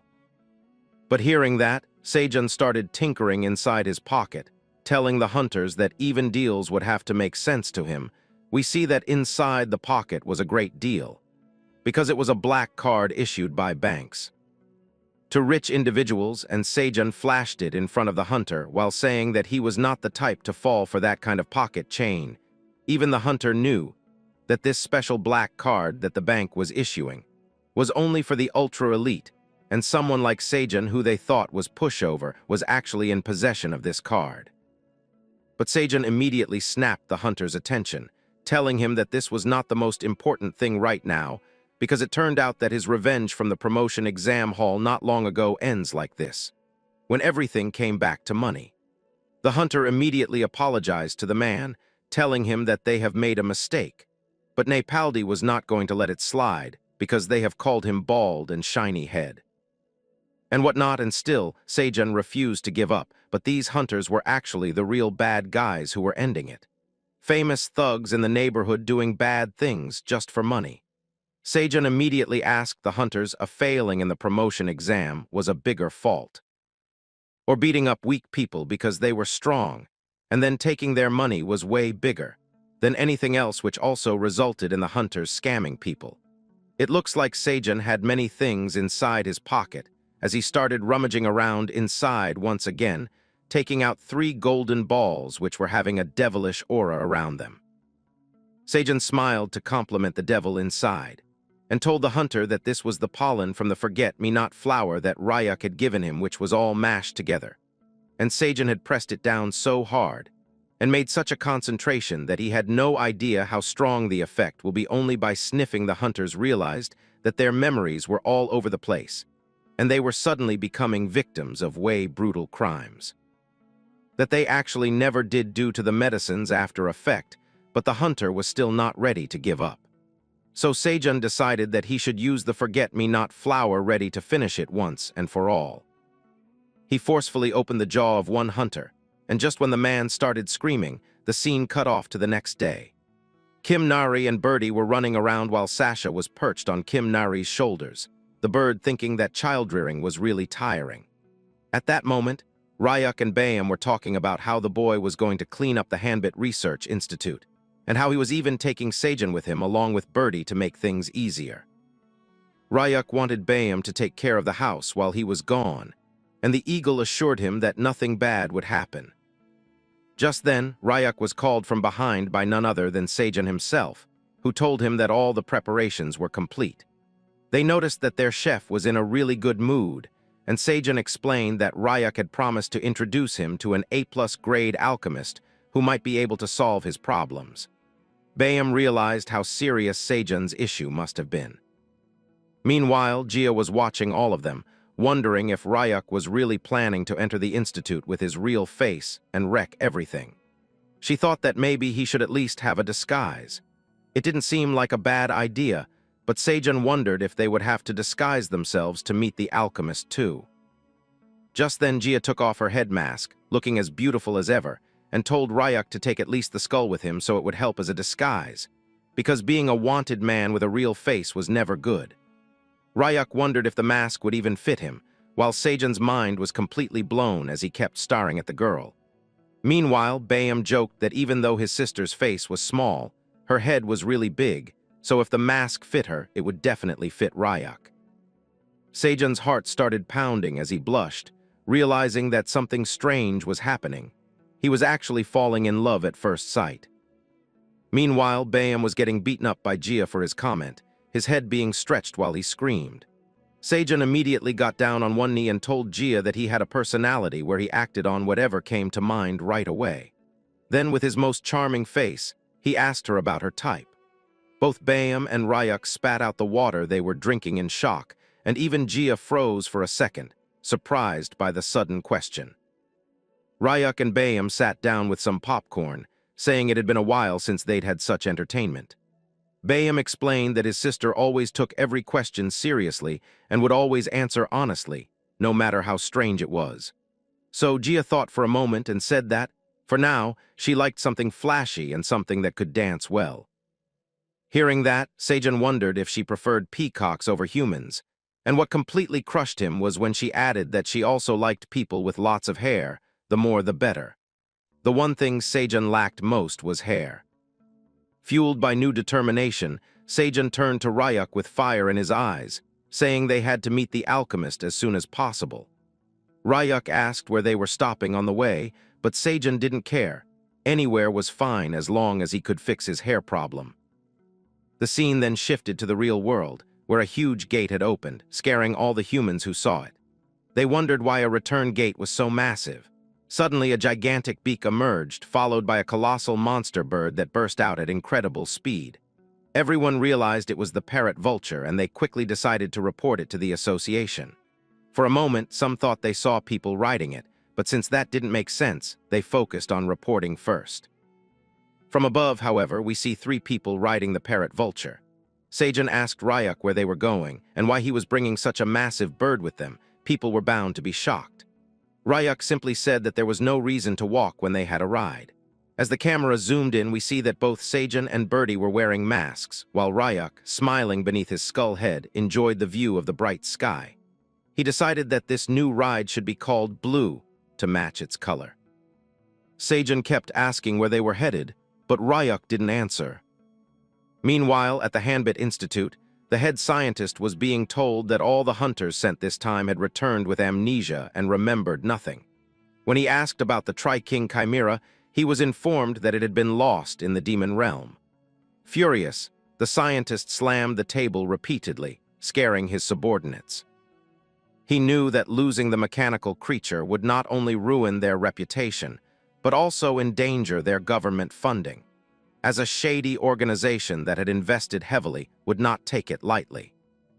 Just then, an assistant approached with something found in one of the hunter's pouches, a small condensed orb, and a note saying that the person would visit the head scientist soon. Seeing this, the scientist screamed in rage, demanding an immediate investigation. But before he could finish shouting, the mirror behind him shattered as the parrot vulture crashed through the wall with a heroic entry. Dust and smoke filled the air as the enormous bird landed clumsily, its left tail feather bent awkwardly. Ryuk thought that they should fix that once this job was done. As the parrot vulture lay unconscious, Seijun and Birdie rolled on the floor, dazed and wondering if they were still alive or had ascended to heaven. Meanwhile, Ryuk calmly asked the terrified employees in the office who among them was the lab director. The scene shifts to a little while ago, just before the raid on the lab, as we see that Ryuk and Seijun, along with the birdie, were flying through the parrot vulture monster. Seijun told Ryuk that the Hanbit lab was actually located halfway up in the mountains, somewhere between the slums and Gold City, which was just a little further away from where they were. But still, Seijun wondered if what they were doing would really be okay, because even when he didn't know, he felt out of the loop. Hanbit was not just any research institute. They had successfully developed mechanical organisms using liquid metal, naming them the liquid metal chimeras. They were also the creators of Kim Nari, who herself was a mechanical organism made of liquid metal. The institute even made it to the media and received awards for their creations, when in truth, it should have been considered a crime. Seijun knew the reality of how Kim Nari had been treated. But he saw that Ryuk wasn't paying attention at all, certain that maybe Ryuk already had a plan. Then Seijun turned and looked at the parrot vulture monster, realizing that its tail feathers looked really different. Ryuk explained that the left side of the monster's tail feathers wouldn't grow, which made him unique. Ryuk had noticed this from the first time he saw the monster. It had been attacked by its own kind because of its tail feathers and was running away because they were different. That was when Ryuk saw the opportunity and saved him. Even the parrot vulture monster seemed happy after being rescued by Ryuk, as if it was thanking him. Seijun, still curious, wondered why the tail feathers not growing back was enough for the monsters to attack one of their own kind. Ryuk explained that parrot vultures were obsessed with beautiful tail feathers, and it was in their instincts that the moment they saw someone different, they would immediately attack. This was why Blue, the parrot vulture monster, had been ostracized from the group. They kept attacking his tail. This made Seijun tear up. as he understood the feeling of wanting to grow something in a place where it would never grow, symbolizing his own fallen hair that had left him bald. Suddenly, Sejun noticed that the building of the Hanbit Research Institute was close, and they were going to reach it in just a few moments. But as Ryuk saw the building, he immediately told Blue, the monster bird, to go straight ahead and not stop until they crashed. Sejun wondered what he meant, but the monster had already picked up full speed. The birdie was terrified, almost ready to throw up from the height, and it felt as though Sejun might be thrown off at any moment. Ryuk yelled at him to hold on tight to the bird, since the monster's uneven tail feathers made it a terrible flyer. It couldn't balance itself at such insane speeds. Even though Sejun knew it was impossible, he still clung to the parrot vulture's feathers for dear life as they crashed straight into the building. We returned to the present, where all the scientists were shocked, wondering what in the world was going on. A female scientist recognized what she saw before the crash, a dangerous monster of enormous size. A male scientist with glasses grabbed something nearby for support, realizing he couldn't see a thing through all the dust swirling around. But when he turned to see what he was holding, he immediately wet himself. It was the parrot vulture monster, standing right inside the Hanbit Research Institute. Before anyone could process what was happening, strong spider webs suddenly wrapped around them, tying them all together. It was done by none other than Ryuk himself, who had used his monster powers and captured them all. As Sejun got up along with the birdie, he asked Ryuk why they had used the back entrance when the main one was perfectly fine and safe. Ryuk explained that since the head researcher's office was usually on the top floor, they had to follow this route.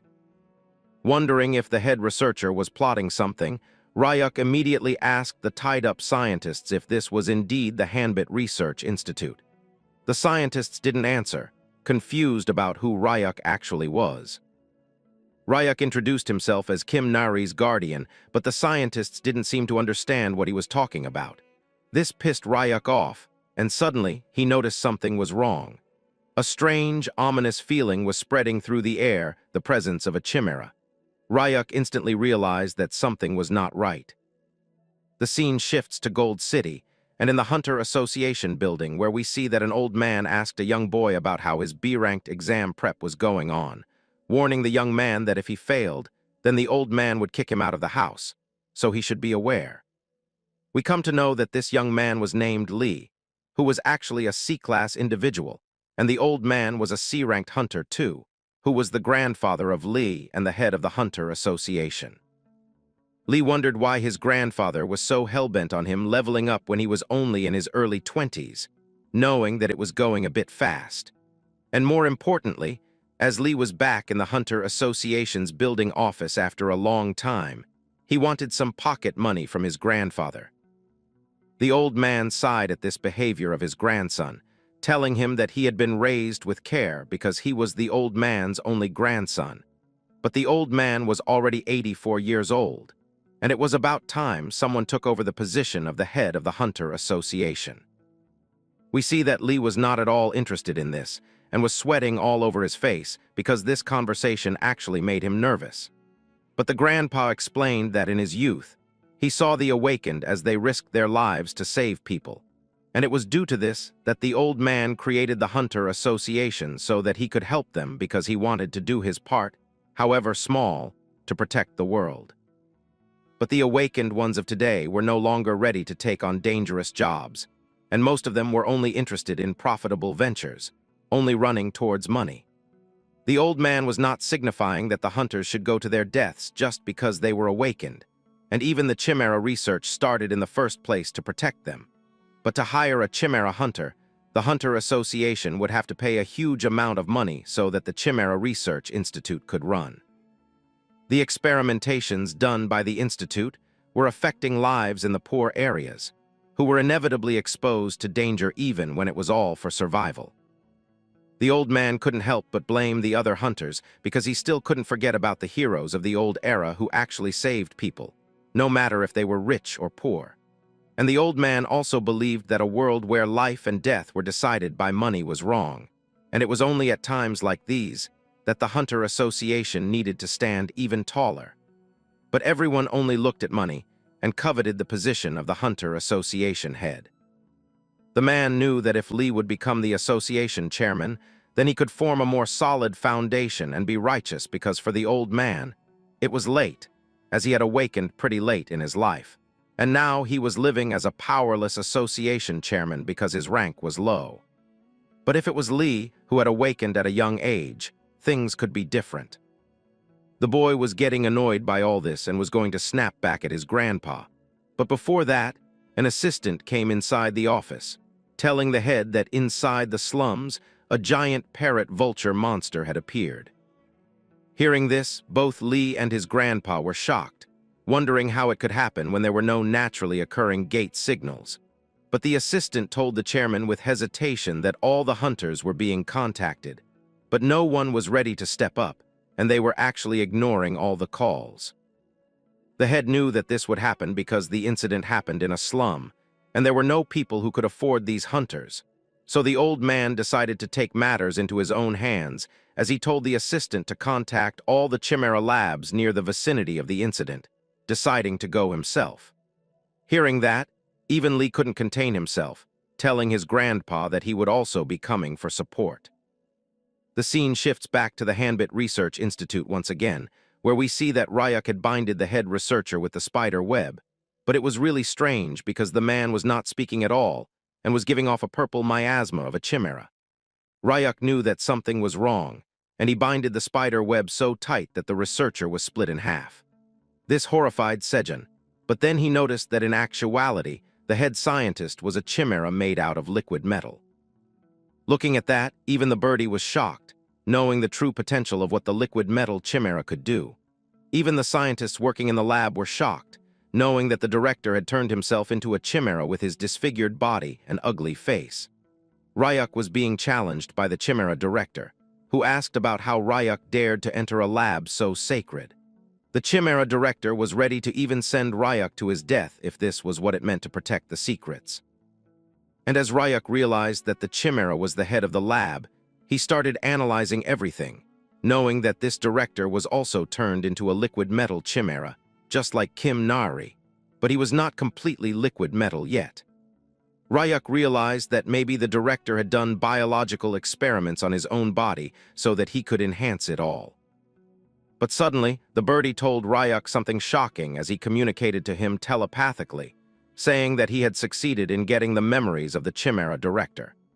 As we get into the flashbacks, we see that this director was even more cruel and evil than the previous scientist On, who wanted to succeed more than the deceased scientist. This much was enough to make Ryuk rage in insane anger, as he grabbed the deformed head of the scientist and asked him about how he also dared to kidnap children and do awful experiments on them just for the sake of money and fame. Even when Ryuk was angry, it seemed that the head scientist did not regret anything at all. Even while being grabbed by the powerful hands of our boy, he told Ryuk that those kids were gutter rats rolling around in the slums, and that they should be grateful to have even been given a chance by the head scientist. Hearing that, Ryuk became so furious that he slammed the Chimera, scientist hybrid, onto the lab floor. It was so bad that the scientist realized his hybrid body was not moving properly, forcing him to liquefy himself quickly. But Ryuk was not ready to let the scientist go unscathed. He began channeling his demonic energy, telling the scientist that he sure talked a lot, so he should reflect a bit in the chamber of pain and time. Even the scientist had never witnessed such immense demonic power before. Now he was tormented in the same way he had once tormented the innocent kids. Even though it was painful, Ryuk did not stop at all. Honestly, this was what the scientist had deserved for a long time. The scientist's body began to condense and compact slowly but surely, pulled into Ryuk's hands. In no time, the entire scientist was nothing but a small bead-like ball. Seeing this, both Sejun and the bird were shocked, wondering what Ryuk had done to him. The crystal ball that had formed began to glow, and Ryuk picked it up, telling it that he had a few questions that needed answers. He then turned toward the other scientists, asking if they were ready to cooperate, or if they also wanted the crystal ball treatment. Hearing that, all the scientists began sweating from head to toe, terrified about what would happen to them next. As the scene shifted, Ryuk and the bird were walking somewhere, having learned that Scientist Han and Scientist Book used to be master and disciple. Everything had begun when Scientist Han's research was stolen by Scientist Book, who had fled with the biological experiment data and even turned himself into a chimera so he could remain young whenever he wanted, proving that human greed knows no bounds. However, there was nothing about the TDA lab in Executive Han's memory, which made Ryuk wonder if the old man truly didn't know about it. Still, Ryuk already knew that Kim Nari's tracker was part of Hanbit's internal program, and that it had been properly dealt with by destroying it, preventing them from tracking her any further. Ryuk also knew that Sejun would handle the cleanup well, since the giant parrot, Vulture Bird Blue, was with him. The interrogation was going smoothly, and all that remained was to uncover Dr. Han's legacy and the results of his illegal experiments. The bird had already used telepathic communication on the doctor and learned about a location deep underground. Soon, both Ryuk and the bird were standing in front of a massive door. Without wasting any time, Ryuk kicked the steel door open, and what he saw inside shook him and the bird to the core. There were giant green canisters, each containing children being forcibly turned into chimeras. Even the bird understood now that the scientist was nothing but a vile monster who preserved dead chimeras in the name of data, never letting them rest even after death. He asked Ryuk what he wanted to do. Ryuk instantly flashed back to the time when he had been treated as an experiment by several illegal doctors who wanted to know why Subject 17 showed no side effects. They thought they could dissect him endlessly because of his healing powers. One doctor even told another that killing him would be like killing the goose that laid golden eggs, since Subject 17 was making them huge profits. Being both chimera and human, Ryuk was exploited as a natural awakener to generate income for the lab. In truth, Ryuk had never been cared for. Flies buzzed around his body as the scientists argued about dissecting him. Back in the present, Ryuk felt a deep sadness, deciding that at least he should grant these children peace. But suddenly he heard someone behind him. When he turned, he saw what seemed like a child, but as the figure stepped into view, it was actually a fox. The creature was surprised by the scent Ryuk carried, saying that he knew that smell. Ryuk somehow realized who the fox was because Kim Nari had told him before, though he was still surprised to hear the fox speak. He whispered to the bird, wondering if the fox had caught Kim Nari's scent from him. But the bird quickly denied it, saying it must be Ryuk's scent since the bird was hygienic and bathed daily. Ryuk didn't waste time and asked the fox if he knew about mechanical life forms. The fox immediately responded, asking if they had met Kim Nari. Ryuk explained that the girl was doing fine and living happily in the demon realm with them. Hearing this, the fox began wagging his tail and crying with happiness, saying he had been waiting to know that she was alive and well. Ryuk remembered Kim Nari telling him that her best friend in the lab had been a fox, and this was the same fox now crying before him. Ryuk asked if there were others besides the fox. The creature called them out, revealing a small tree-like being, an ant, and multiple mutated ground squirrels fused with Mandra DNA. There were 7 creatures still alive in the lab, the only surviving chimeras since all combat types had been killed or sold for profit. Since all of them had traces of demonic energy, Ryuk knew they would do well in the demon realm. He immediately opened a gate, telling the creatures that they would be safe once they entered. They were shocked but trusted him. As the scene shifted to evening, a massive fire engulfed the Hanbit Research Institute. Both the Hunter Association chairman and Hunter Lee arrived at the site, realizing that the slums had been a distraction. The real target was the research lab. Then Hunter Lee noticed the flying parrot, Vulture Monster, and told the old man to look. The chairman was stunned to see someone riding the beast with ease. High above, Sejun told Ryuk that all the researchers had been secured and evacuated just as ordered, confirming that no one remained inside to be harmed. Ryuk knew the Hanbit Research Lab was technically legal, so no one outside suspected the scientists' crimes. Sejun wondered if they should have made the scientists take memory-erasing pills since they had seen everything, but Ryuk just smiled and said this was exactly why they weren't hiding. Though Sejun didn't understand, he decided not to question it. Ryuk looked down and asked Sejun if he knew who the 2 people below were. Sejun explained that the old man was the Hunter Association president and the younger one was his grandson.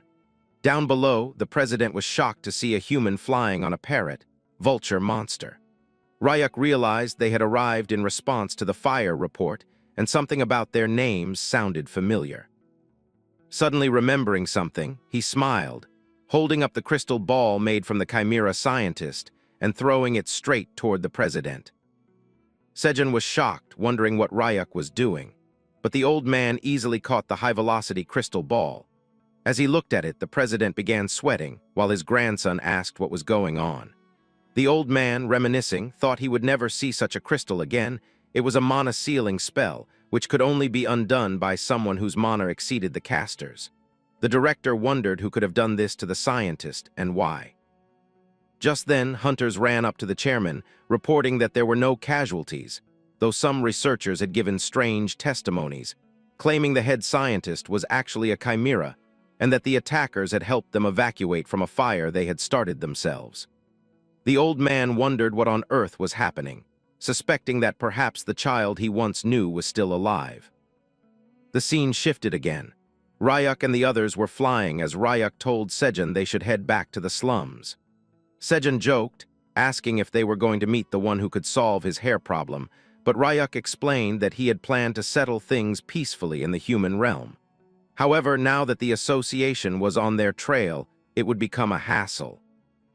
Later that night, Mr. Kim was sleeping soundly at the Alchemy Association's slum branch night duty room when something slammed against the door, startling him awake. He got up, wondering who was visiting at such an hour.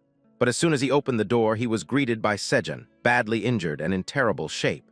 The alchemist screamed, thinking he was a thief, but behind Sejun stood our boy. Ryuk told the man to relax, removing his skeletal helmet. Even after calming down, the alchemist still screamed, asking what brought them there at this hour. Ryuk simply smiled and told him to come to the realm with him immediately, no questions asked. As the scene shifted, the Sparrow siblings continued their work while speaking with Kim Nari. They were crafting a fence out of quartz and luminous stones, explaining that they first needed to drill holes into the neatly cut quartz pieces and then fit polished luminous stones inside.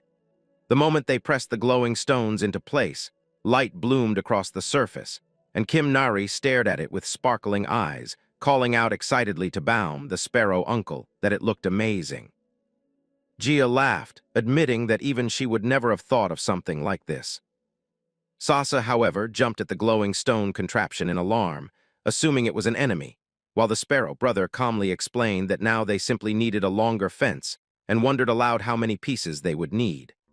Before anyone could answer, a sudden gate materialized nearby, shocking Gia, who immediately assumed that Ryuk had returned. But instead of Ryuk, a group of adorable little chimeras spilled out, having been teleported unexpectedly. The siblings wondered if Ryuk had sent them, but Kim Nari instantly recognized the creatures and dashed behind the house in panic.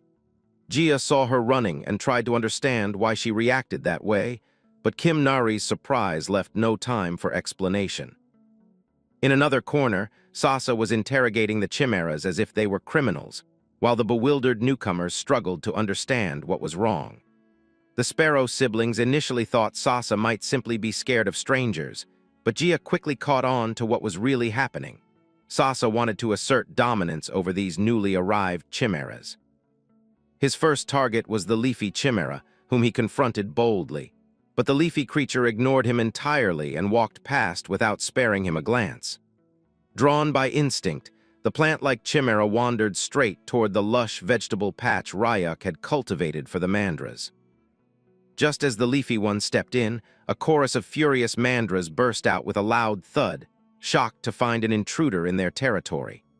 Everyone on the farm already knew the vegetable patch had owners, and those owners always responded aggressively. Now their numbers had grown to 5, looking even more impressive as they faced the newcomers. Meanwhile, in the demon realm, Ryuk and the others arrived safely.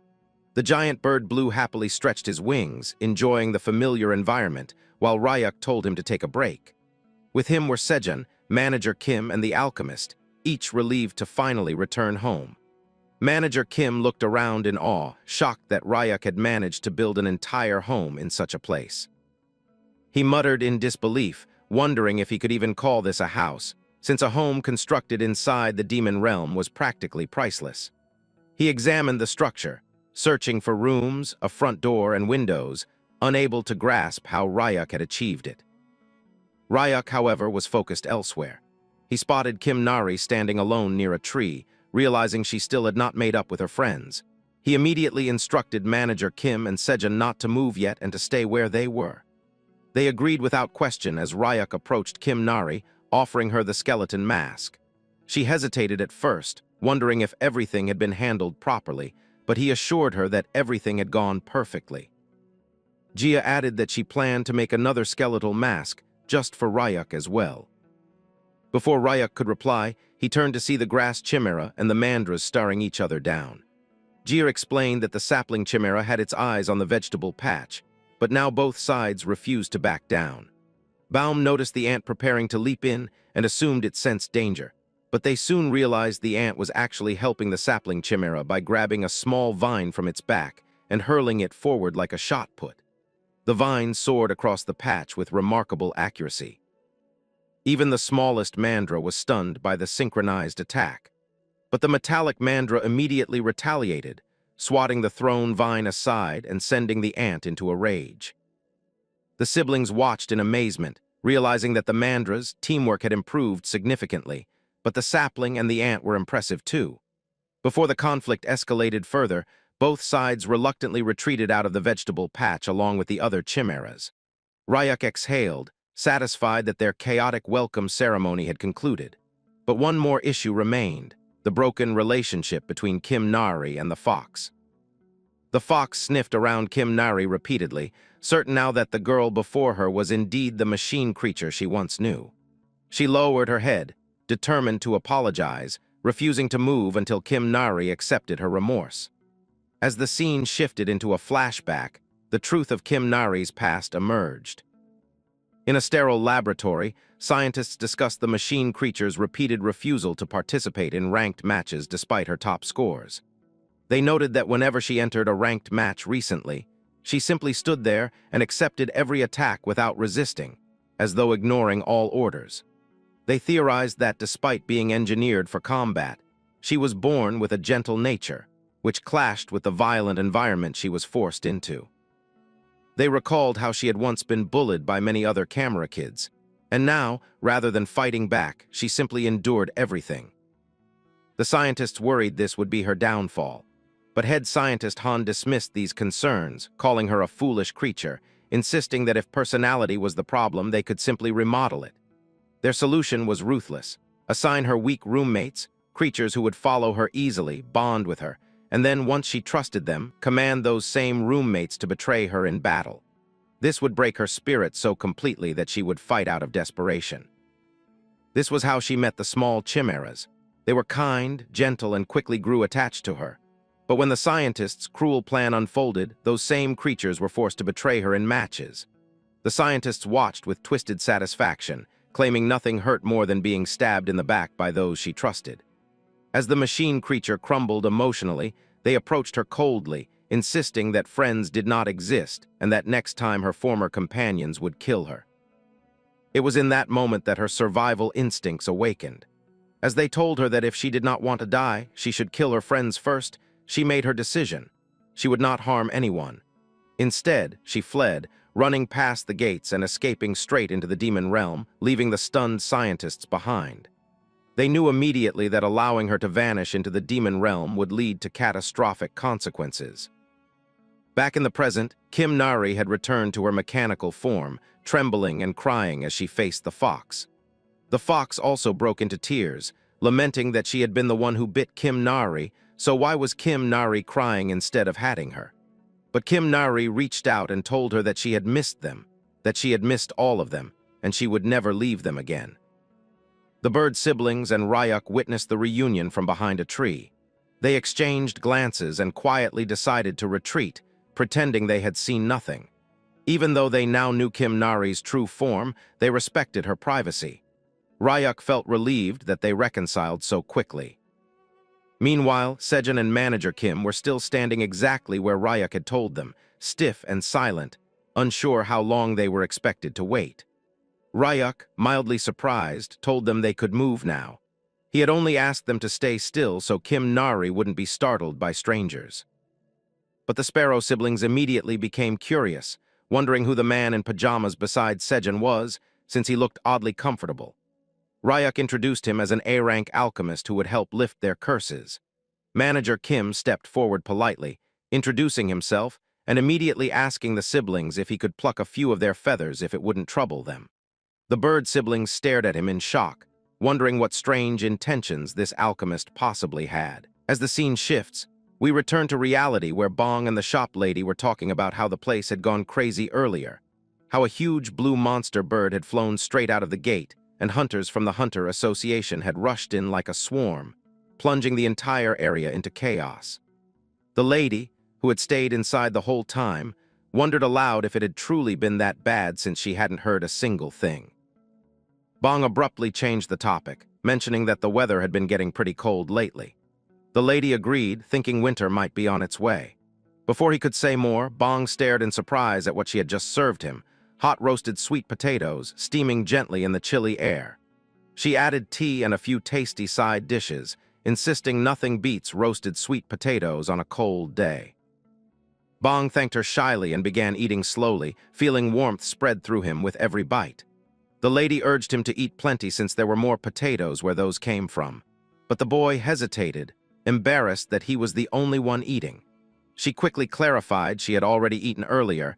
It wasn't hunger she was concerned about. What worried her was Bong's pale face and the way he kept shivering. Worried, she asked if he had caught a cold. Bong explained it was probably just body aches from pushing too hard during his training. Even after taking medicine, the chills refused to stop, and it had already been 10 days. The lady's eyes widened. She told him bluntly that these were exactly the symptoms of an awakening: fever, dizziness, lasting aches that stretch around 10 days. And since Bong was already 17, the age lined up perfectly. Awakenings usually happened in late teens. But Bong shook his head stubbornly. He didn't believe he could awaken. The lady grew annoyed, scolding him loudly. Awakening didn't care where someone was from, she said, especially since Bong had shot up in height recently. He still refused to hope for anything because even if he awakened, what if his rank was too low? That's when the lady smacked his chest with a handful of coins, pouting angrily. He didn't even have bus fare, so he better take that money and go to the Hunter Association branch in Silver City to get tested. He never knew he might become an amazing hunter one day. Moved, Bong thanked her, calling her ma'am, which instantly triggered the woman into shouting that she wasn't old enough to be called that. Bong cried dramatically, promising that if he succeeded he'd pay her back tenfold, and kept calling her ma'am until she realized he was doing it on purpose. Meanwhile, back in the demon realm, everyone was working. Gia inserted glowstones into quartz, carefully drilling holes and fitting polished luminous stones inside to turn them into glowing fence posts. The chimeras helped too.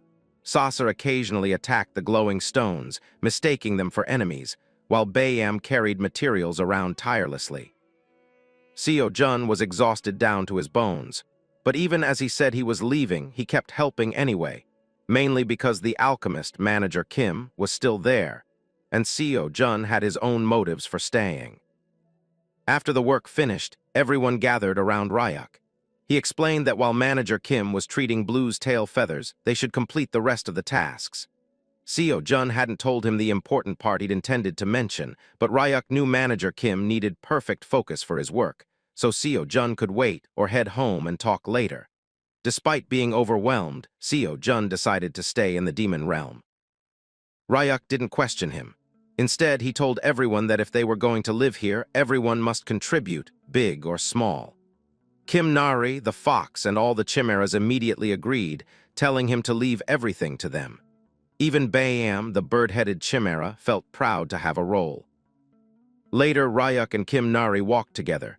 She asked where he was going, and he explained he still had some fence pieces left, so he wanted to line them along the path. She smiled brightly, saying it would look really nice. Ryuk then asked gently if she had fully made up with her friends. Kim Nari froze, answering slowly that she had, but then hesitated, asking if Ryuk had really gone to the coconut tribe. He nodded. She grew uneasy, believing he now knew she wasn't actually a human girl. Kim Nari tried to tell him the truth, saying she wasn't from the coconut tribe at all, But before she could finish, Rayuk suddenly flicked all the glowstones into the sky and snagged them with his webs, lighting the whole area in a breathtaking glow. He told her no one would come after her anymore. He had taken care of everything. Then he added that since their family had grown, they needed a name, so why not become the Coconut Tribe themselves? Kim Nari's eyes sparkled. She smiled, repeating her thanks again and again as the glowstone pillars lit the surroundings in warm light. Rayuk patted her head gently and told her they should head back. Everyone was waiting. When they returned, Kim Nari proudly announced that from now on they were the Coconut Tribe. Rayuk laughed. Jia and Bayem exchanged looks, relieved that the talk had gone well. Seo Jun, half collapsed from exhaustion, perked up in joy that Rayuk had returned. The group had successfully covered the entire area with fences. But the moment Kim Nari stepped inside, Fox came running and threw herself onto her, panicking about where she had disappeared too. Rayuk let them be, kids fight and grow, he thought. Then Blue swooped down at absurd speed, nearly crushing Rayuk with excitement. Rayuk caught the giant bird easily and hugged him, laughing that he had missed him too. Blue, despite being huge, was still a child at heart. Manager Kim rushed over, not surprised Blue had arrived before him, announcing the treatment was finished. Rayuk examined Blue's feathers. They were completely repaired. Manager Kim proudly explained how he'd saved a little red moss Rayuk had given him earlier. When applied directly by an alchemist, its effects multiplied dramatically. Rayuk lifted Blue playfully as if helping him fly, amused by how strong even an A-rank alchemist could be. Manager Kim thanked him repeatedly. Seo Jun, shocked that Blue's feathers had regrown so fast, saw his opportunity. He leaned to whisper in Manager Kim's ear, asking if the alchemist had any interest in developing a hair loss cure. To his surprise, Manager Kim looked even more shocked, wondering how Rayuk knew about it. Manager Kim confessed he had been researching a cure for 10 years. Seo Jun froze as Manager Kim added that conquering hair loss was the dream of every alchemist, and once he succeeded, he would gift some of the cure to Seo Jun, because he clearly needs it. Seo Jun fell to his knees, overcome with emotion, declaring he would do anything for him. The Sparrow siblings listened as Manager Kim explained that the spell formation on the mandras and the feathers was an ancient, extremely complex one. If he had a large supply of mandra fruit, he might find a solution. Rayuk, who had been silent until now, casually asked if Manager Kim meant the red mandra fruits. The alchemist stared at him, shocked, wondering how the boy knew about them. In truth, Rayuk had eaten tons of them already. He revealed that he had been feeding the mandras the highest grade mana, and that his entire backyard was a mandra orchard. Manager Kim nearly dropped his notebook. Rayuk continued, explaining that mandras grow by absorbing and refining energy, producing fruit that they then reabsorb continuously. Their fruit holds extremely condensed pure energy. If forcefully picked, the energy corrupts into deadly poison for humans. The fruit can only be harvested willingly by the mandra. He also mentioned adding rocks to the patch, since mandras hide in caves when bearing fruit. Manager Kim scribbled rapidly, marveling at how Rayuk knew all this. Rayuk only smiled, saying the memories had come back recently because he had a history with mandras. A flashback emerged that showed test subject 17, long before he was Rayuk, had been deployed to the Alpine region for a 10-day survival drill alone in the demon realm. To him, it had felt more like a nature walk, so he set his sights on reaching the mountain's summit. But then he heard rustling and discovered an injured mandra. The boy quickly grabbed the mandra, but as soon as the creature got conscious, it thought it was being attacked and smacked Ryuk's hand away.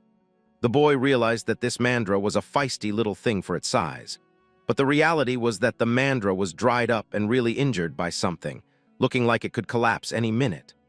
Rayuk then noticed something amusing as he realized he was feeling sorry for another creature when he should not feel anything. The boy put his hand on the ground and started supplying mana to the mandra as it slowly began absorbing it and calming down. Even when it was still just a monster, Rayuk was feeling pity for it. After absorbing the mana, the mandra finally slept. The boy knew that because it was exhausted, once it felt nourished, the Mandra would get sleepy. He wondered if he should keep this creature with him for a few days after looking at its cute face. That evening, we see the boy walking as usual, with the Mandra sitting in his front pocket as if showing him directions. The Mandra guided him to a deep-looking cave, and the boy was happy after finding it, deciding to sleep there tonight. As the scene shifts, we see that Ryuk and the Mandra were inside the cave. The creature kept taking multiple peeks at our boy, wondering what the human was doing. And Ryuk wondered if the creature was feeling better after getting high-quality mana because it was scurrying around so energetically. The boy drank the water he had collected, but then he noticed that the Mandra was looking at him with puppy eyes, stars glittering through them. The boy realized the Mandra must be thirsty too. Apologizing to it, he gave the remaining water to the little creature, who felt refreshed after drinking a lot of it. But as it was shaking itself, Ryuk told it not to do so, otherwise it would be hard to give the creature water again. He knew that if anyone saw this little thing, they would think it was dancing happily. But suddenly, a shock hit the Mandra's head, and it ran inside a small crack in the cave as a blue light started flashing everywhere. Shortly after the light died down, the Mandra returned with 3 small red fruits. The boy wondered where those came from, but now the Mandra gave these fruits to the boy for them to eat. Even though Ryuk was supposed to be careful eating fruits from plant monsters, he was resistant to most toxins anyway. Considering the Mandra's sincerity, he decided to eat it without a doubt. As soon as Ryuk took a bite, he was shocked by the sweet and fragrant flavor. It was even refreshing. He also felt mana filling his mana hole slowly but surely. Ryuk realized the berries contained a lot of mana. He then decided to peek inside the small crack, wondering what on earth was going on inside there.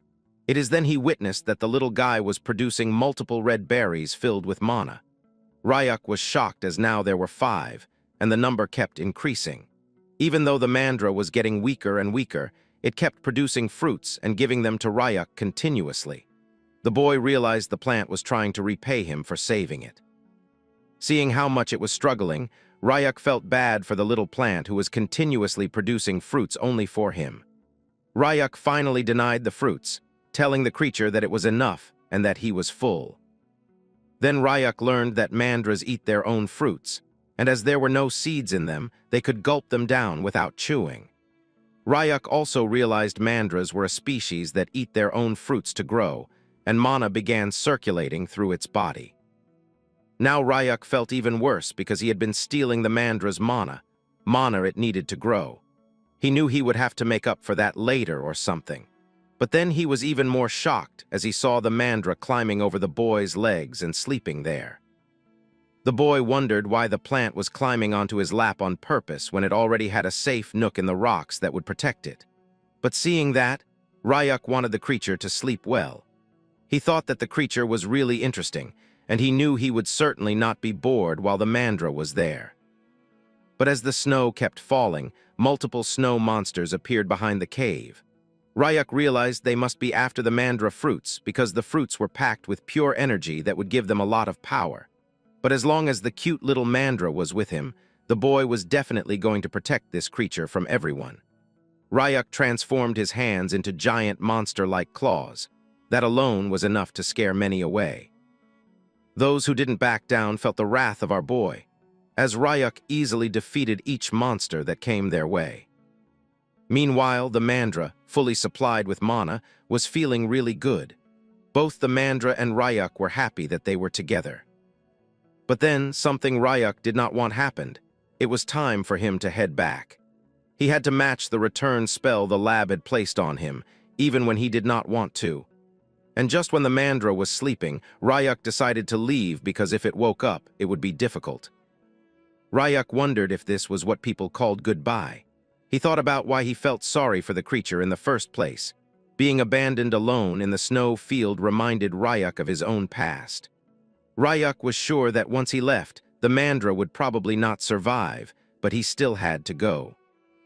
The boy was sad, even though the Mandra wondered what was happening. It was the first time Ryuk regretted that his body was under a spell. If he did not return in time, he would die. And if the Mandra was taken to the human world, it would end up as an experiment like him, which Ryuk did not want at all. So the boy immediately used his spider webs and formed a trap-like structure all around the cave, telling the mandra that it was a safety device made from silkworm thread and that it should keep monsters away. He also gave some silkworm thread to the little plant, telling it to wear it properly and not lose it. The mandra was shy receiving a gift from the boy, wondering why it was happening. Just then, a gate opened in front of the creature, and Ryuk told it that he was going now. The mandra started running, but it got hit by a rock and started crying while Ryuk said goodbye to the cute creature, telling it to take care with a heavy heart, feeling sorry that he could not protect it until the end. Even though the mandra was crying, this had to be done. We suddenly return to the present and see that both the mandra and Seo-jun were crying intensely. The bird wondered what had happened to the mandra. We learned that Ryuk went back 2 weeks later, but there had been a landslide and the cave was gone. Ryuk kept searching, but there wasn't a single trace. Ryuk felt horribly guilty. Bomb told Ryuk not to feel bad because the plant probably got buried or eaten by something else. But Seo-jun was not ready to believe that, thinking that since it had the silkworm thread, it might still be alive. Ryuk cried at the thought. Seo-jun was happy that the siblings were discussing going back to the snowy mountain. Ryuk didn't want to think about it, but if the mandra was alive, it would have been great. And then the scene shifts to the snowy region, where we see countless mandras standing like an army. And the leader of these plants was none other than the same mandra Ryuk had once protected. But the manager was positive that he should search for them, because now Ryuk had also made a vegetable patch in the demon realm, and if he found it out then, it would be great.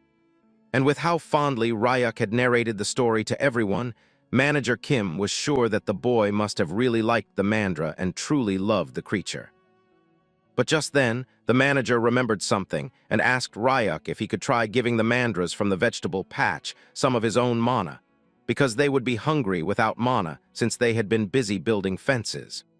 But Ryuk wondered if this would be safe, because these were different from the ones that humans had seen in their world. But that was exactly why Manager Kim was even more interested in doing it.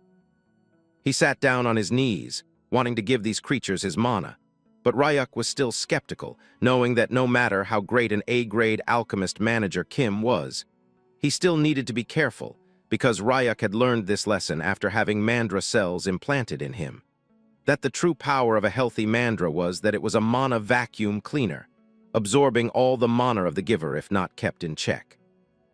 And this was what was happening with the manager right now, because Ryuk's mandras had an incredible appetite, and they had also gotten used to the amount of mana that had been given to them by our boy, which was far too much for any human possible. As all the mandras were sucking the mana from the manager, he couldn't believe it, and slowly but surely he started fatting and then became unconscious. Seeing that, Seo-jun came running toward the manager, telling him to be careful, and as soon as Seo-jun reached him, he held the manager's hand and started crying, telling him that he couldn't go like that without curing him. But the manager was still a bit conscious and told Seo-jun that he wasn't just going to die like that. But Seo-jun was shocked knowing that even a grade alchemist was not able to satisfy the mandra's hunger. And on top of that, Kim Nari noticed that all the mandras were throwing up, and it was then Ryuk realized that it was a matter of quality over quantity, realizing that mandras were picky eaters and not all mana was suited for them. As the scene shifts, we come near a lavish building, and inside many people were sitting. It was Gold City's Congressman Park's office, and someone was discussing how the research lab was attacked, and how the money she had invested in the mechanical creatures based on the congressman's advice had turned into a pile of scrap overnight. The lady was named Jessica and was the CEO of Gold Auction. Along with her, another lady was sitting, named Violet, the wise leader of the Red Brick Gang, wondering about what Park was going to do about these losses. Suddenly, a man continued that the attack was not all, because the Hunter Association President Lee had also started an investigation. This man was Jiang, the chairman of Gold City's Merchant Association, knowing that he would be liable if anything was found. But suddenly a smug man with a beard and sunglasses started speaking, saying that if this matter gets out to the media even by accident, then things would be bad. But he was laughing, wondering if everyone was actually scared of an old chairman who had lost all his strength. We come to know that this was the former Hunter Association chairman named Gajang. Hearing that, Jiang started screaming at Gajang, but Gajang just laughed, wondering if he had said something wrong. Finally, we get to see Congressman Park, who was listening to everything, and he was the scummiest of them all, telling everyone not to worry about it because he was going to control it on his end. He informed everyone that some strange guy had shown up in some unknown slum area, and when national affairs can get messy like this, then these things have to be taken care of. Park snapped his fingers, and a projection appeared on the wall while he told everyone that they had a new source of funds right there. A pink dot appeared, and Park told everyone that they had received information that there was a large-scale mandra habitat at the summit of the snowy mountain. Hearing that, both Jessica and Violet were shocked, wondering how large-scale they were talking about and who would climb to the top of the snowy mountain and how, because even Arank hunters avoided that place due to its weather. But Park assured them that they didn't need to go all the way to the top and just needed to recruit as many hunters as possible to go halfway up the mountain. Hearing that, now Gajang was getting restless, wondering what Park meant, and this is when Park revealed that he had gotten a teleporter who could help them, and that too was unprecedented. As the scene shifts, we go through a flashback where we see that Bong had appeared in the association building, telling the receptionist that he wanted to measure his awakening status, introducing himself as Bong, and it was none other than Bong himself, who was that rare awakened one with the teleporter ability. As the scene shifts again, we go inside the snowy mountains where multiple people were talking about how even in the high mountains with so many A ranks going, it felt like a school trip, and even when they were halfway up, most of the monsters were avoiding them on their own, not trying to meddle with them. But the hunters wondered about where the teleporter kid was, because the kid had a rare case with an impossibly long transfer distance and power, and they thought that the expedition leader must have him because something powerful like that had to be handled by the leader. But we see that it was Bong who was somehow possessed by another individual. We come to know that Bong was only an F-class individual who had awakened this time, but such kind of teleportation couldn't happen unless someone at least reached D-class. Now we come to know that the leader of this expedition had an amplification ability, and he was going to use it on Bong to amplify his powers, but amplifying an F-rank skill would take a toll over Bong's body, and he could also die. But during the briefing, the expeditioners were told that Bong could be used as a puppet after being hypnotized, and would do whatever he was told, because at the end of the day, Bong was just a street kid living in the slums, so no one was going to care if he died, and they would have one less person to divide the money with. But just then the leader stopped everyone's trashy talks and told them that the distance they were at should be durable. He was the expedition leader with the amplifying skill, calling out to Bong along with the puppet master, telling him to use his powers. The boy was hypnotized, and even when blood splattered from all over his pores, he kept doing it, even when he was being tortured as the leader amplified his skills, straight up teleporting mandras from the top of the snowy field and dropping them down onto where they were. Everyone started laughing about how it was still working without any regard for how much pain Bong was having due to them amplifying his skill. But now all the hunters started running while leaving Bong unconscious, telling each other that they were first come, first served, and they had to get as many mandras as they could. At first, one hunter thought he had trapped many, thinking he was successful, quickly preparing for capture, but then came the special mandra, the one and only pet of Ryuk, who told every other mandra to attack. The whole army jumped onto the net used to capture them, biting straight onto the net while the hunters wondered if this large mandra was the king of the pack.